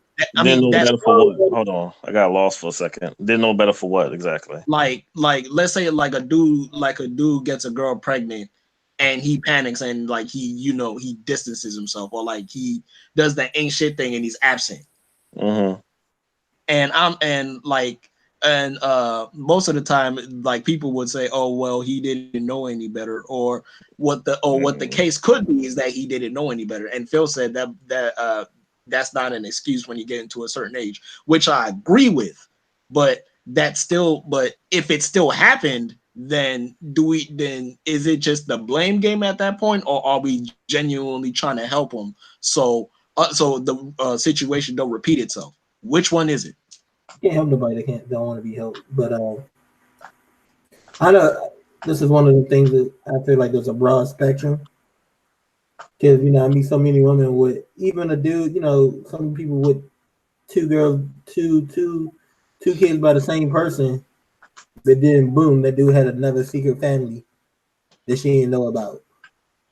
I've seen that. So have I. Well, they have that vice versa. You have niggas taking care of babies that's not their baby. So I mean, I hear about that a lot. Actually, the MRAs talk about that a lot. MGTOWs too, actually. That's the situation. Someone tried to do that to me one time. I was like, ain't my fucking baby. We gonna get this test here done real quick. I'm so glad you got that test too. Oh, Raymond knows exactly what I'm talking about too. Oh, so glad you got that test. I was like, they're just like, oh, he looked like you. I was like, yeah, let's get this test done. Well, you talking about when? Okay, the way you made it seem like I thought you were talking about people volunteering to be stepdaddy. You talking about not telling the whole truth about? You talking about? Yeah, they'll be fucking you, and fucking someone else too. Get pregnant by that other dude, and then come pass that joint to you like it's yours. That happens. But I'm gonna give y'all a quick example. Even when you already have a family, same thing. Bro, that's a divorce court thing. I always see that on divorce court. Bro, so one of my homies is a cuck nigga. And for those of you that may be confused, a cuckle fuck? Yeah, bro. Like, he's permanent side nigga. But guess what though? This nigga got the best side nigga perks I've ever heard of in my life. Except for one inconvenient factor. So, quick story.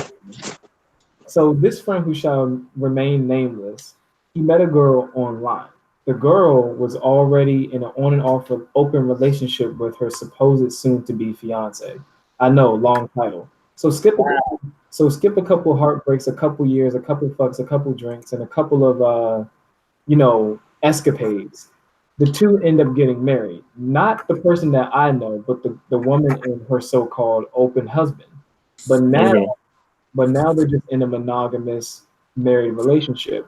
Well, we thought so until about 8 months later, my friend comes back and says, "Yeah, I moved in with her." And me and my other friends go, "Hey, but bitch married." And he go, "Yeah, they know about me, so we share." Damn. Wait. What? Now, What? now, guess what though? Go back to the factor when I said he met this girl online. They don't live in the same state. They both live in the United States, but not in the same state. Guess what, my niggas? Her husband was so cool with my boy fucking his wife. He gave that nigga a guest room in the house. Damn. Yeah. Some people in that poly life. Bro, now that nigga live with them, he got a job in their state and he stays there. But remember when I said don't forget this inconvenient factor. Shawty is pregnant now. And you know what I'm saying, the person I know and her husband have been passing her both back and forth. And I just want to reiterate what somebody said earlier. It's always the other nigga's baby. I guarantee you that's my friend's child. It's never the person you want to be the father. It's always the person you don't want to be the father because the ain't shit niggas that you hate have stronger nut. It always is. It's always been that way. Always. Yeah, pretty much, yeah. Because she wanted to be mine, but it wasn't. So that was the whole little controversy right there. Bro, in her mind. I'm telling you, bro. Mm-hmm. I know that's my friend's child. He don't know, but I do. And he was like, well, even if it is mine, they gonna take care of it. I said, man, you got the best side nigga privileges I ever. He don't like kids. He doesn't want kids. He wants to nut in pussy, but he don't want kids. Yeah, that's a little bit of a contradiction. But that's how science literally works. I got lucky. I found one recently that can't get pregnant. Oh, so her birth control fucked her up. The birth control she was on fucked her up to the point where she can't have kids no more. Oh my god! I know you should. She can sue, right? Huh? She can sue, right? Hold on, I can't hear too many noises going on. Say that again. She can sue. No, because she didn't follow the instructions they gave her. Oh. She had left it in for too long. And when she told me that, I was like, well, if you didn't take it out when they told you to, I don't know if you can win that. No, that's your fault. That's your fault. Because if you take the pill, negligence. If you take the pill, you got to take the pill once a day, every day. Don't stop unless you want to get pregnant. If you're off the pill, you have to take it a week consistency for it to get back on track.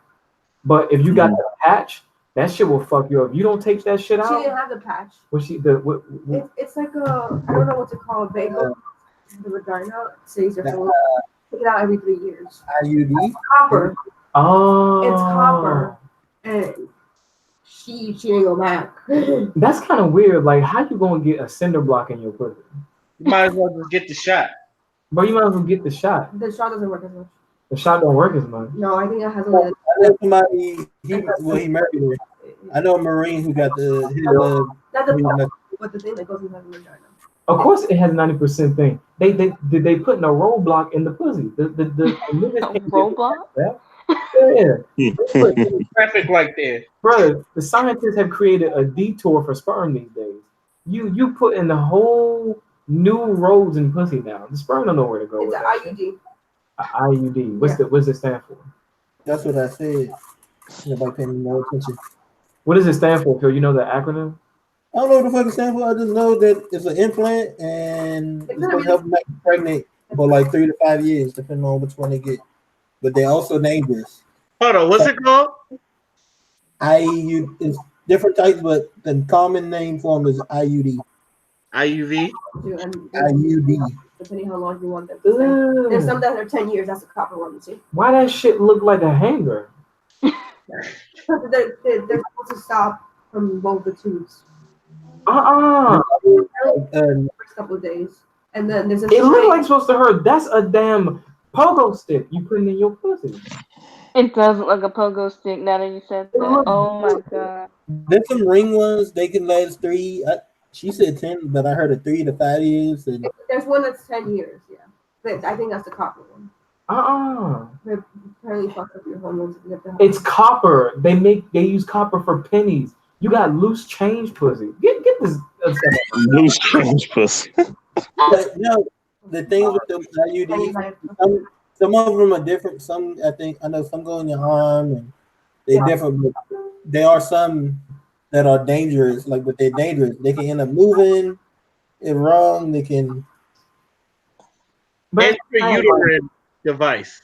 They shouldn't have to get on all this stuff to stop sperm. Literally, just wear a condom, or my niggas pull out. Wow. That's what I do most of the time, especially when I'm with a chick for a while, and after a while I stop using condoms. I just pull out. It's not that hard. I don't have one kid. Like, I pull out on time. Or you could do what I do and say you want kids, not in them, and not get kids. That's because, Ray, you did the white people thing where you got the opposite. You know what I'm saying? You fucked with the force. Because white people be trying to get pregnant all the time and they can't have kids. That's sad. Yeah, it's sad because the people that really want kids can't have them, and the people that ain't shit be having too many kids. Yeah. One of my aunts said she ain't one kid. She got 3 or 4. Yeah, I keep telling people. Look, I've told people all the time. The people that don't want kids, you're going to be the one with kids. Bro, I'm telling you. And them kids are going to be just like you, and they're going to try the fuck out of you. Yeah. But I don't be necessarily wanting kids, and I still don't have none. But that because I be pulling out like the Matrix. I buy Plan B. Here you go, girl. Like it's coming. I dodge out that shit like right back on Smash Brothers. You see it like roll right out of that shit. I know there's a lot of people who say they can't have kids because of certain things, and then boom, they get a kid. You never know. Might end up. Never know. Yeah. Okay. Since we're on this relationship topic, that's probably the last thing I'm gonna talk about. Then we go ahead. I just heard in the news that Joe Budden and his fiance Sin are breaking up. So, and they were supposed to be engaged to be married. So, I was wondering have y'all opinions on marriage in today's generation? Is it even worth it? No, not worth it. Not worth it. Especially if you make more money than your partner, it ain't worth it for you. You gotta sign prenup that shit. Oh God, that's not good claims, but okay. All right, what about you, Kayla? You've been quiet this whole time. What do you think? I think it's worth it if there's like an actual good like foundation.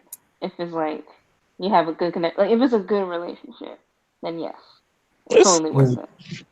It's kind of pointless because I mean it's just a title. You could still be together.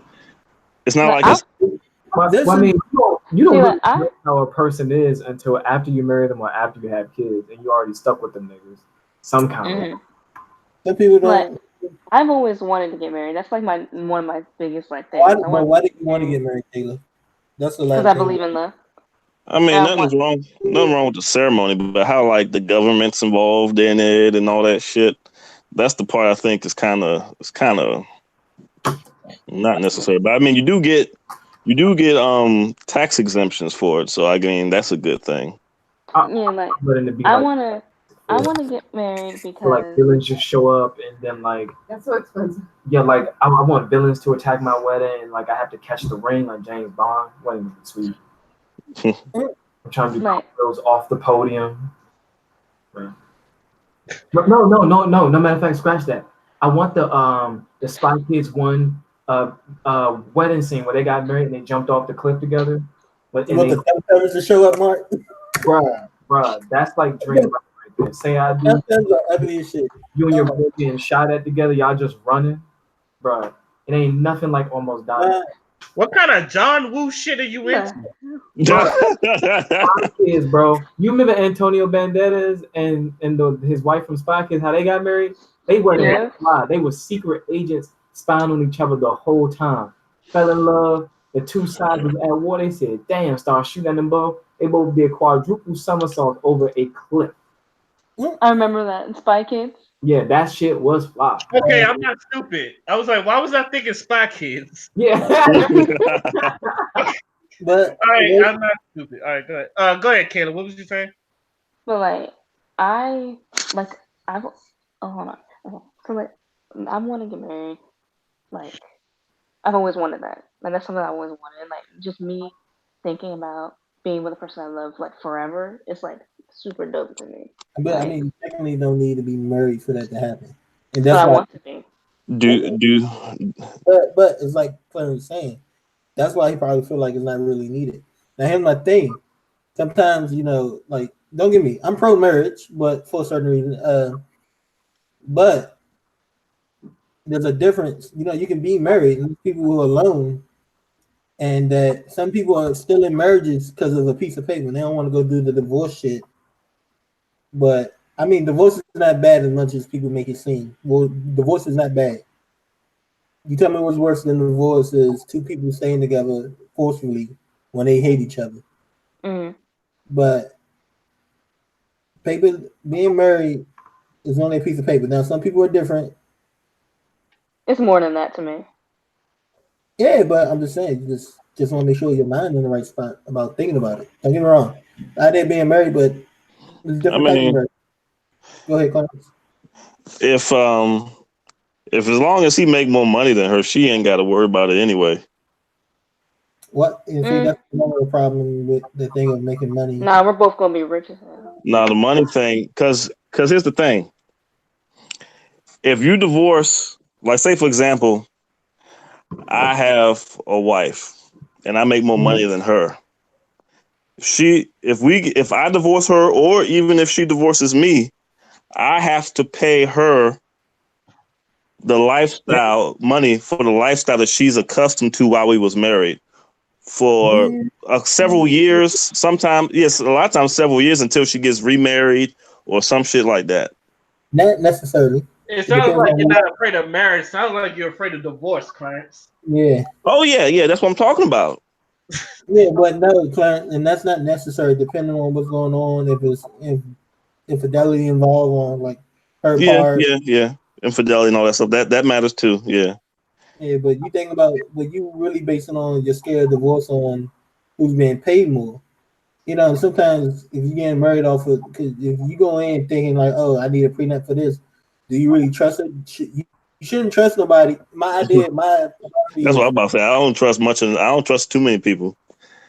Yeah, my thing is, why you gonna marry somebody you're not gonna trust that you can't trust? People change. People change all the time. Plus, I don't think prenup is about trust. I think it's about protection. Yeah, but it's about trusting. The same thing. You're protecting yourself. Sometimes it's about trust. But me protecting myself doesn't mean I don't trust you. I could be in a relationship with you and trust you, but I'm gonna put myself first in certain situations just because I want to protect myself. A smart person always has fail safes. Yeah, prenup is a fail safe. A prenup is a fail safe. I'm tired of people because I have a prenup with someone that don't mean I don't trust them. Fail safe just because you don't trust them. Huh? Say it again. Say it again, please.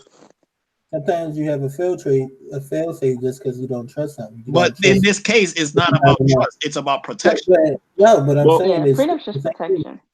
Well, let's be completely let's be as logical as we can about this.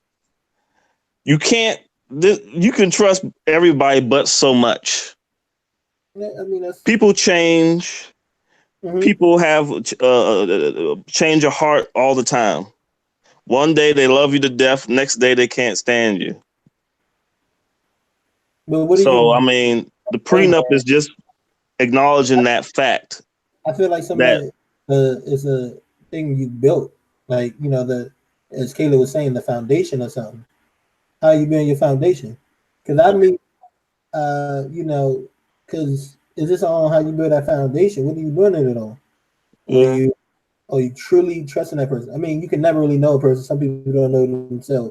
My aunt did this past. There were things I was still finding out about her, and I lived in the same house with her for years. Sometimes it's not. I know. I think a fail safe sometimes, depending on the fail safe, like I get what you're saying, for protection, but that's also because you just don't trust somebody or something else. I see what you're saying, but Mhm. at the very end of the day, It's at the very end of the day, my love for myself is my greatest foundation.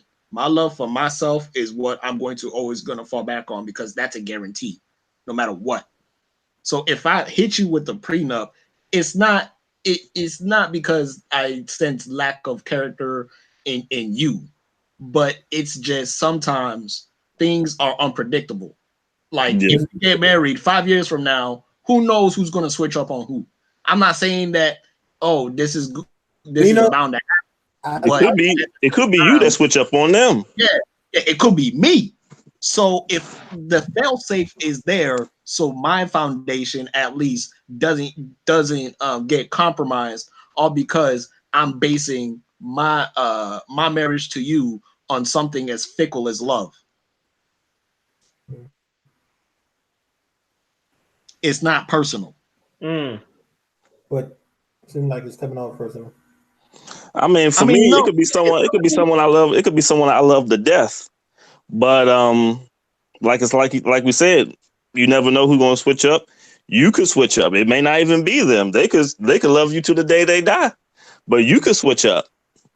But at the end of the But day, your assets will remain yours if you decide that you just don't want to be the one. You can't stomach them no more and to I that think degree. that but all Your of that, assets, your assets is remain your assets, people are and going you to don't have to split it. That people. reminds me of something actually. You, When Adele just separated from her husband, and they didn't sign a prenup, so she might Hmm. be losing millions and millions of dollars. Oh yeah, that's what's like and like she's a lot of probably mad as hell. And this is someone that she's supposed to love. yeah, that's All I know is that album is gonna be fire. That I album know. will be I'm slammed. ready.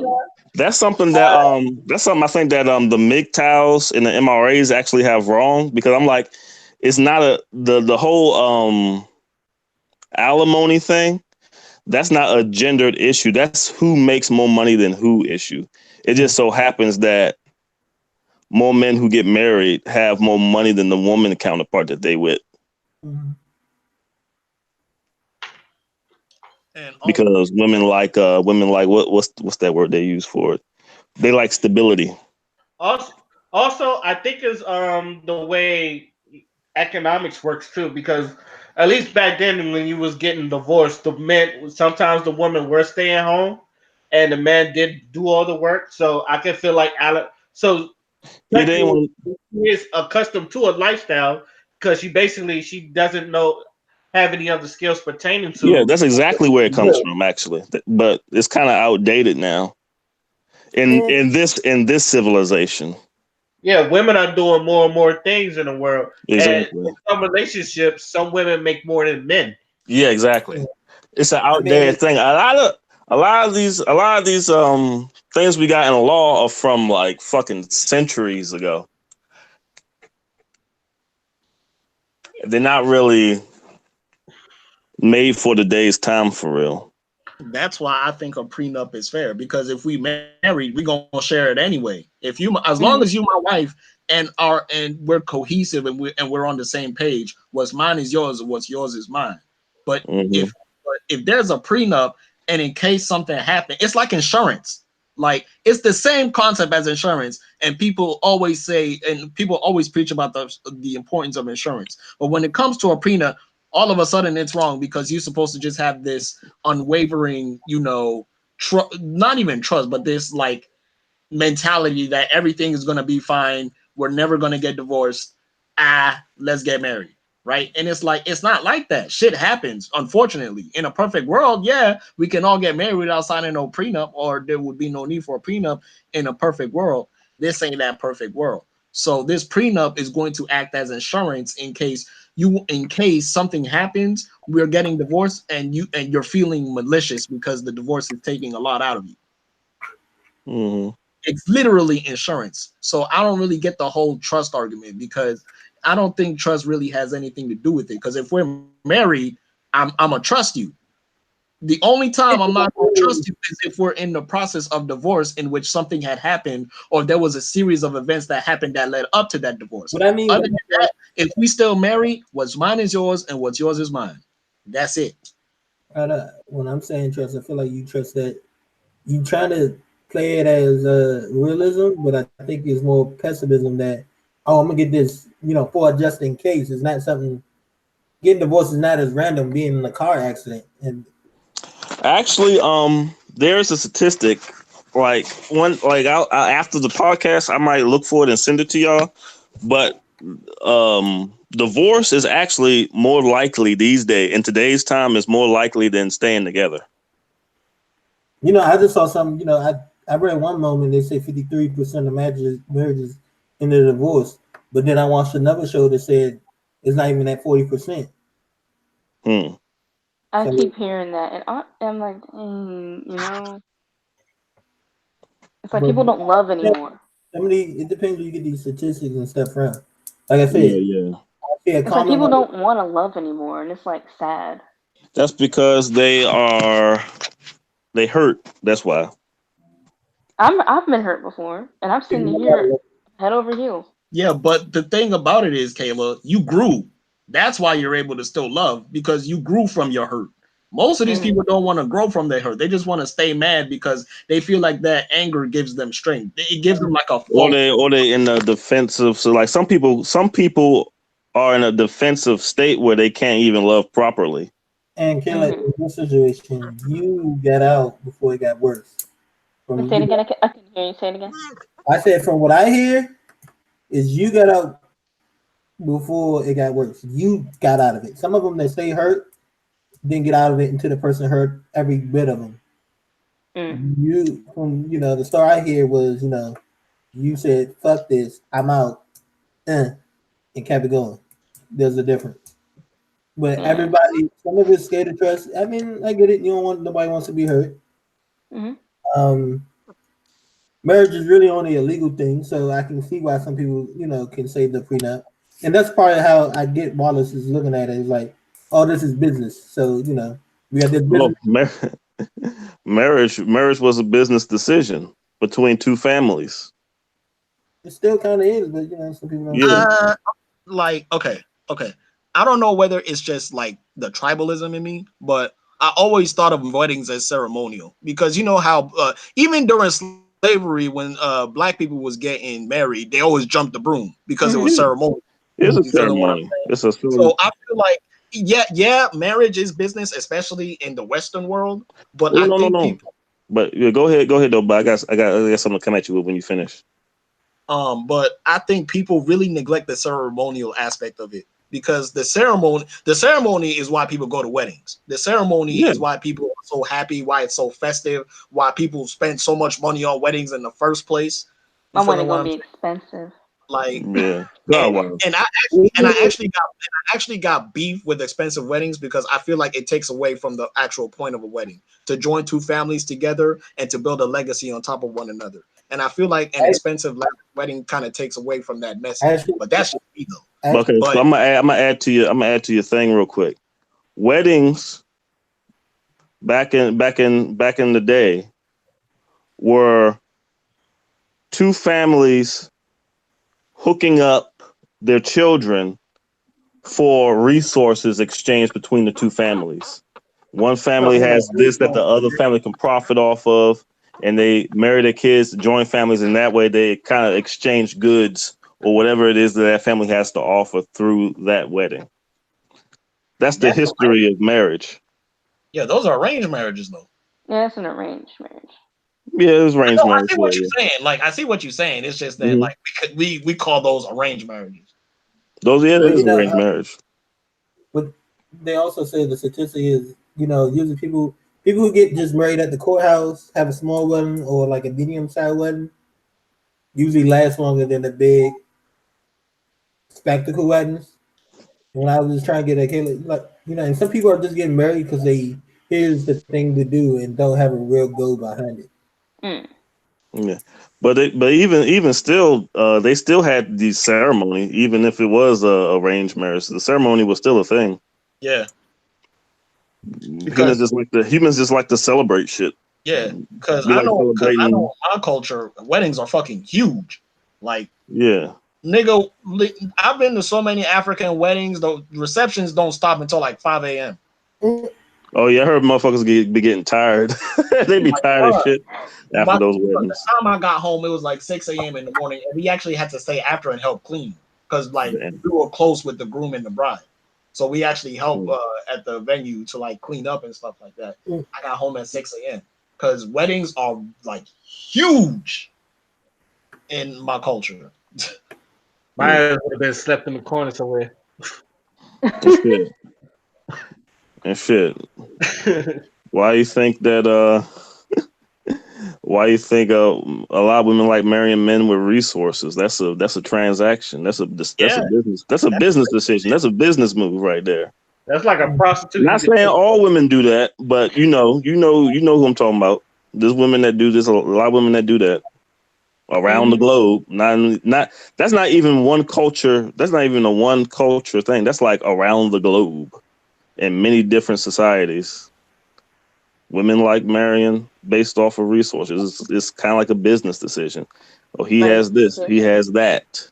girls be He has marrying the sugar clout. He daddy. has, men usually marry a woman off of, well, if you're talking about worldwide, they will marry women based off their beauty, how kind they are, how well they think they raise kids, and their youth. That's the I main. mean, the race kid part is certainly important. I met people. I'm a person. I don't mind dating women with kids, but that's because I'm watching the interaction to the kids. If they Yeah, already you have actually one. get this. You actually get to see how it will work.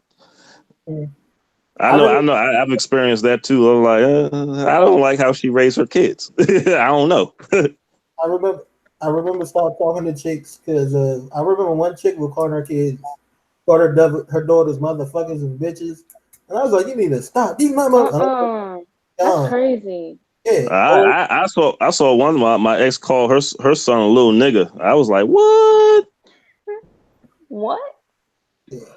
I remember one girl, her son, kids like to talk, and she kept getting mad because her son wouldn't shut up. And I was like, why are you trying to stop him from talking? Because you don't want to talk? Sounds like he's a little person. He's like, he won't be quiet. Okay. So, at your point, talk to the man. He want to talk. You got kids. I'm sorry. I don't know what to tell you. He's a person. And I was like, don't call him. I was like, look, don't call him that in here. Don't call him the little nigga in here. Right. She got mad, but I was like, I don't give a fuck. When you in my house, when you in my house, you ain't gonna call him that unless you going, or otherwise you gonna hear it from me. Right. Which is fair. Mm-hmm. Very fair. You can call him whatever you want at home, at your house, but not here. To go with you phone points, a lot of people, a lot of men and women don't look at little things. Like I think of looking at little things like how they raise and how they speak to people matters. And some people don't marry for that. Sometimes they don't. And then they wonder why, like, they ain't got nobody. But one of my favorite married couples that I like listening to, because he's one of my favorite, he's the only motivation speaker I really listen to, is Dr. Eric Thomas, E.T., the hip hop preacher. And the man is kind of transparent. He's been with his wife since they was 16, but she's been with him since he was homeless. And they've been together since they were homeless. But there's a, and he said, he said even today they got their trials and tribulations, some things from his past that is affecting them that he project onto his wife. But he's like, that's not my wife. That's not what she's trying to do. There's something that I keep thinking.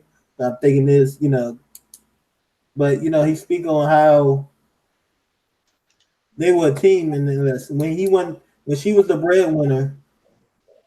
At one point, she got her degree first. She got the job first. Got him on for welfare, but they compliment each other. There's little things like and I don't know if he got. I doubt he got a prenup because he was homeless at the time. But some people just not doing their job when they come to their spouse. And most people I see sometimes think it's on a sexual intellect level. Sometimes it's on a providing level, but people don't know how to provide for each other. There's always sometimes one sided. And when I mean provide for each other is what she did. When she went and got the job, he says one time when she got the job, when she graduated college, got her nursing degree, her degree for nursing and passed the little test, and she got hired. One of the first things she did was take back the food stamps. And he was like, "Why you do that?" And she was like, "That way we won't depend on them. You know what I'm saying? We won't put them in our budget. We don't have to worry about it." And some people, he was like, "I thought it was a little weird, but and and some women have probably been mad. I'm making more than you. His wife didn't do that. His wife was like, "Okay, I got this job right now. I can handle it, but I can handle it to an extent. I just need you to contribute." But she stuck with him, for the longest. Gave him ways to provide for his speaking career. Now he's one of the number one motivating speakers in the world. She get to retire, and he out here taking her, on trips. Sometimes the trips are working trips, like he did a cruise for Jamaica. Yeah. Next did Mexico. Well, she gets to hang out with him when he's doing his job now. But she gave him a chance to provide that. And a lot of people don't do that. They don't build those foundations. Yeah. A lot of people are impatient. Mm-hmm. And that's something sometimes you gotta learn to have patience. But you want to know you want to know what I truly think it is? I think it's because you have to prove your worth instead of someone seeing worth in you in the first place. Because that example that you gave, Phil, that woman saw the worth in him. Despite him being homeless, despite him having all these issues, that woman stayed down because she knew that this man has worth. No matter what type of situation he's in, his worth always shines through. And he has he has traits that like supersede like the situation. His situation or his status. So when it comes to that, that's what's missing in this generation. I think some of it is some women. I do see the fact that some women like I don't want a child, and sometimes I think they get missing a child up instead of they get holding someone's hand to actually help pushing them mixed up. Because like you said, she saw the worth, but she was also there to get up on his, like he was saying today, for his weaknesses. She was, she's there because her attitude different and to push him through different things. You know what I'm saying? Like I think he had a book or something come out, and a bunch of people ordered the books, and he was like, she was determined. When these books get here, we touching it once and it's done. You know what I'm saying? That's not his, that wasn't his attitude. He was like, can we do a little bit now, a little bit? No, she was like one and done. You know what I'm saying? She went out and found answers to it to help him through. So it's like you said. I think some things is women. I see women now, like they say they look for potential, but they don't look for the guy. I think they're getting mixed up with the guy who has potential, but that doesn't know how to execute it and don't want to help him because he might be lazy. Or then there's some dudes with potential, but they're executing, and women will get on that board. If they see you already executing, I think they're willing to come and help and push. It's like you said with that example. In my example, how she did. And he speaks on that. He speaks on how she's there and help pushing them in certain areas. That's a good point. Because you don't want to invest in something. Because I can see how you wouldn't want to invest in something that's never going to come to fruition. Mm-hmm. That's true, but that's why like a lot of people always say you always gotta like do your research, or you always gotta make sure that you're asking the right questions, or you're like peeping game, you're like ear hustling, because when you're with somebody, they don't really show you. They show you your true colors, but some people are like master manipulators. There was a quote saying the best liars and the best manipulators study the art of compassion first. So when it comes to certain people, I feel like if you desire a relationship with someone, you really have to understand that the person that they say they are, or the person that they act like, isn't always gonna be the person that they're gonna be. There's sides to everybody. So if you can handle the bad and the good, then that's someone that you can date, and the investment won't probably go as sour. But if you go in there knowing all the good things about him, but you ain't never seen that person struggle, you ain't never seen that person when he's stressed, when he's in the struggle or anything like that, you might want to ease back a little bit until you see that side, so you know what you're getting with. Because you don't want to be too deep in the relationship. That bad side pop out when he's stressed out, and all of a sudden you caught up in a domestic violence situation. So I got a question to this marriage thing. Do y'all believe in living with somebody before marriage? Because I don't. Believe in what?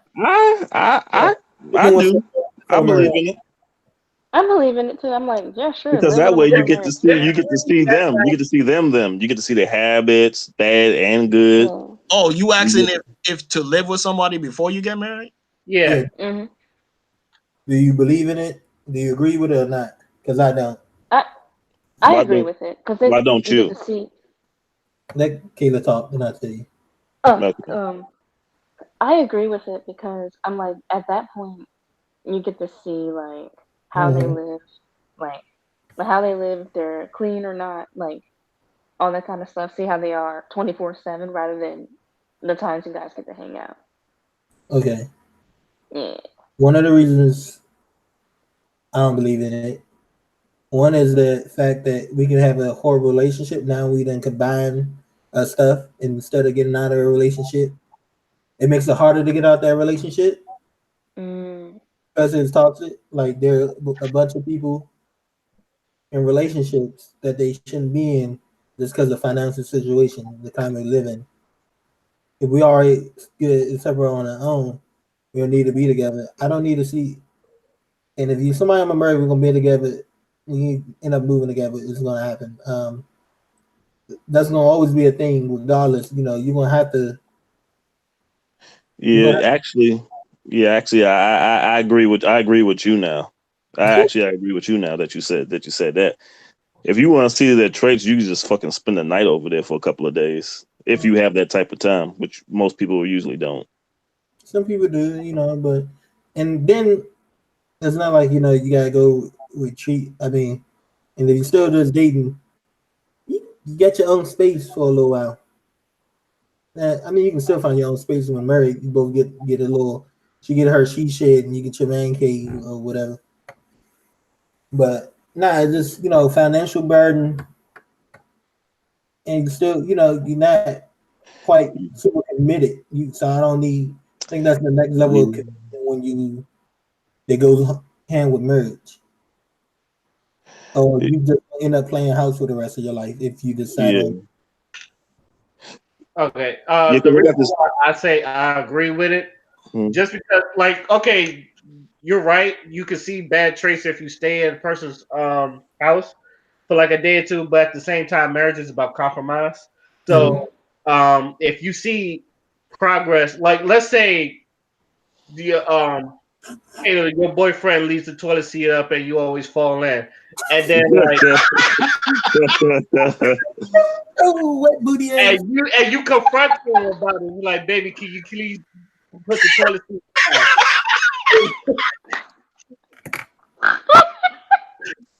I want, let's do something a little bit worse. What if he don't clean up behind himself? How about that? okay. It's all about, like I said, it's all about compromise. Like she has to like one thing about living with someone is like y'all both have ways of living, and some are good, some are bad. Okay, let's say if I have all these bad traits and somebody with good traits teach me something better about myself, that's a good thing. You Yeah. You right too. Yeah, that's.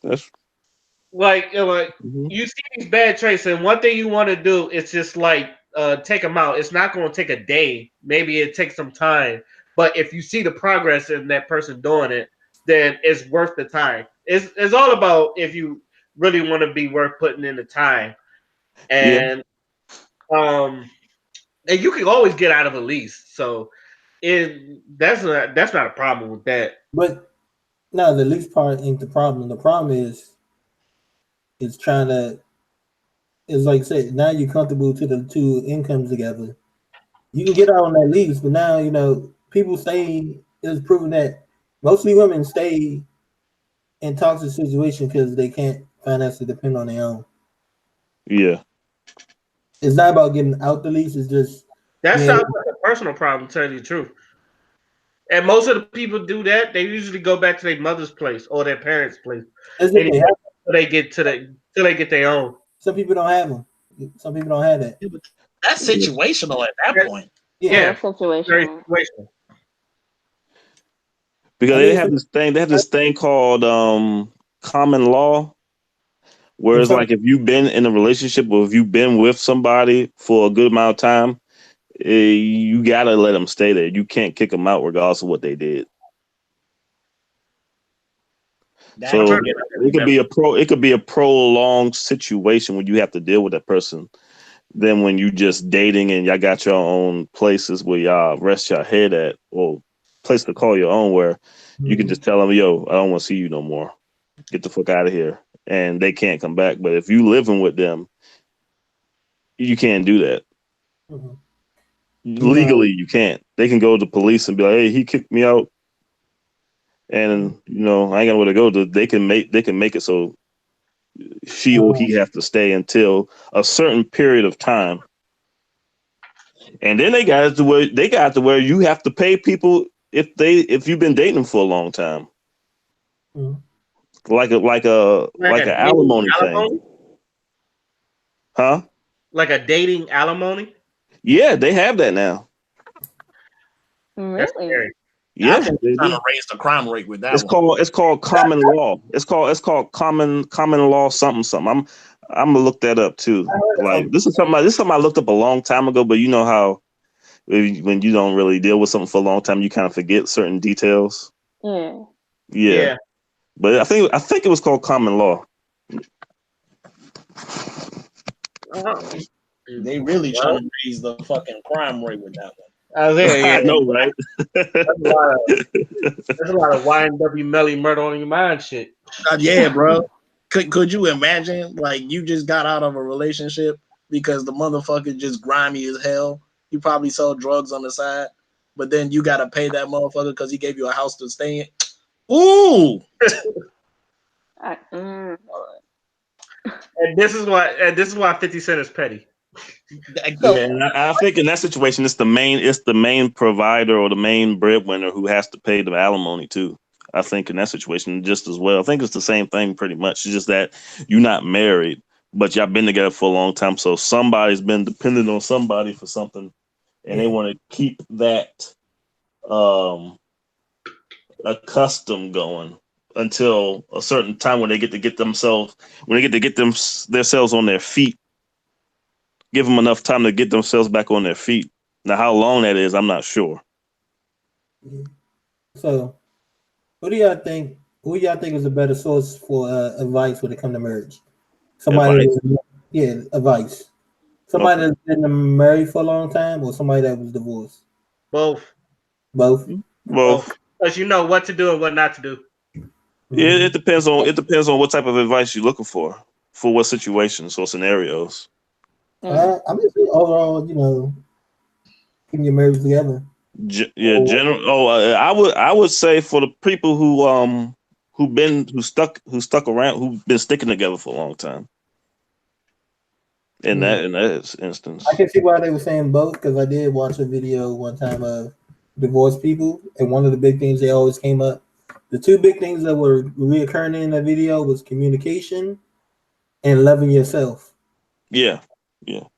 Because you learn from mistakes a lot more than you do successes. You learn from successes, but you learn a lot from mistakes too. I'm not gonna lie. I learned a lot from that Will Smith and Jada Pinkett Smith, the table talk. And that actually taught me a lot, because he basically said, because there was a part where Jada Pinkett wasn't happy. He said, "I can't make you happy, so I'm gonna stop making you happy." And for some reason, I think Jada came out with, I had to learn to be happy with myself. Will had to learn to stop trying to Will had to stop trying to project Control. Yeah, his control. His control was on how he wanted his perfect marriage to be, the house he wanted, but he didn't listen to his wife. And I think he said the first what made him realize that he was listening to his wife was when Willow cut her hair because she didn't want to sing no more. Mm. And It he was was like, that in Jada's 50th birthday or 40th birthday, and he tried to control that, and then she said, "It's not about you, Will," and then walked off, and he was mad. there's a few things that, yeah. But no, there was some things they were saying that I had to point them out again, like the kind of thing what they say. Oh, the arguing part. I'm not big on that. Dang, what else they say? I can't remember everything.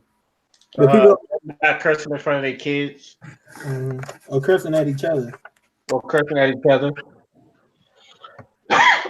Um, Okay. On that note, I'm gonna go ahead and end this podcast. So as always, we're gonna have our last word, and we're going to start with Caleb because I see it on your face. You was thinking about it.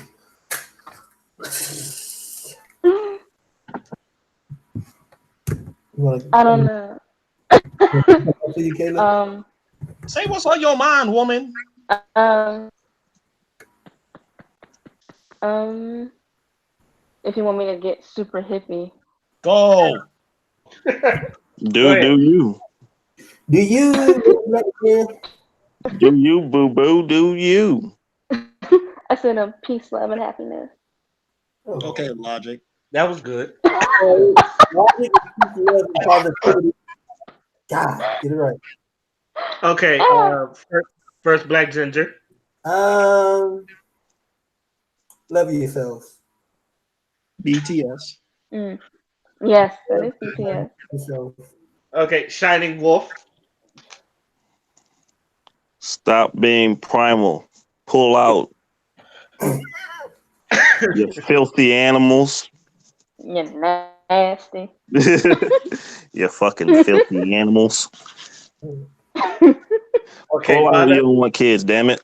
All right, so my final words is okay. So, as a member of the illustrious elites known as the foot fetish community, I just want to point out that we are still the elites. We are still the top dogs of the fetish community. All y'all little other fetishes are obsolete and are inferior to us.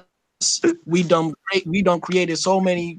We paved the way for so many of y'all to be comfortable in what the fuck y'all like. You know what I'm saying? We got the titty niggas, that's cool. We got the ass niggas, that's cool. That's common shit. But I'm just saying, if you a nigga that's not sucking toes, my nigga, you behind. You know what I'm saying? We are the elites. Okay, we set up when. Like, bro, we have so much control over the woman's body just off of one appendage of her body. Like, y'all can't compete with us. So stop saying, oh, that's nasty. Oh, y'all niggas is different out here. Oh my God. Shut up. Do you eat ass? We up here. We on the top. That nigga suck toes. Nigga for life. Eating booty don't seem to be completely acceptable yet. Oh no, there's a lot more acceptable than we think. I should add It's y'all like my man Dave Chappelle said, you can't rape feet.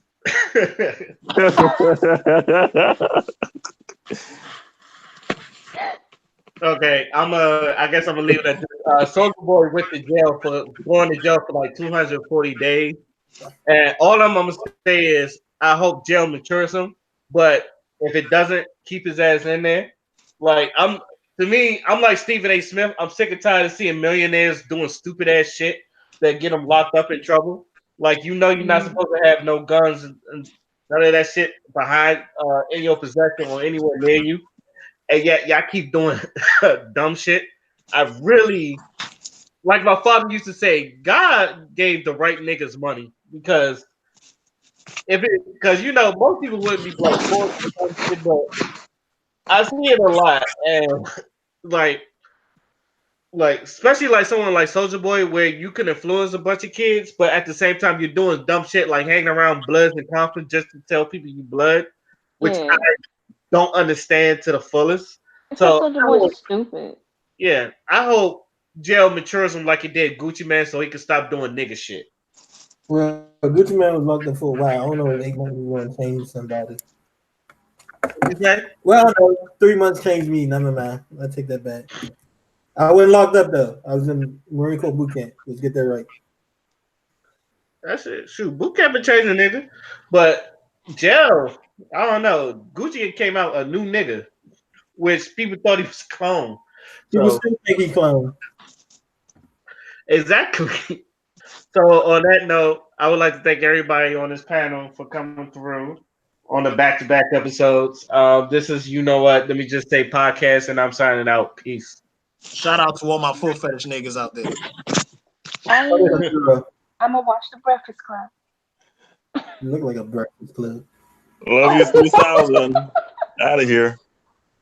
Bye.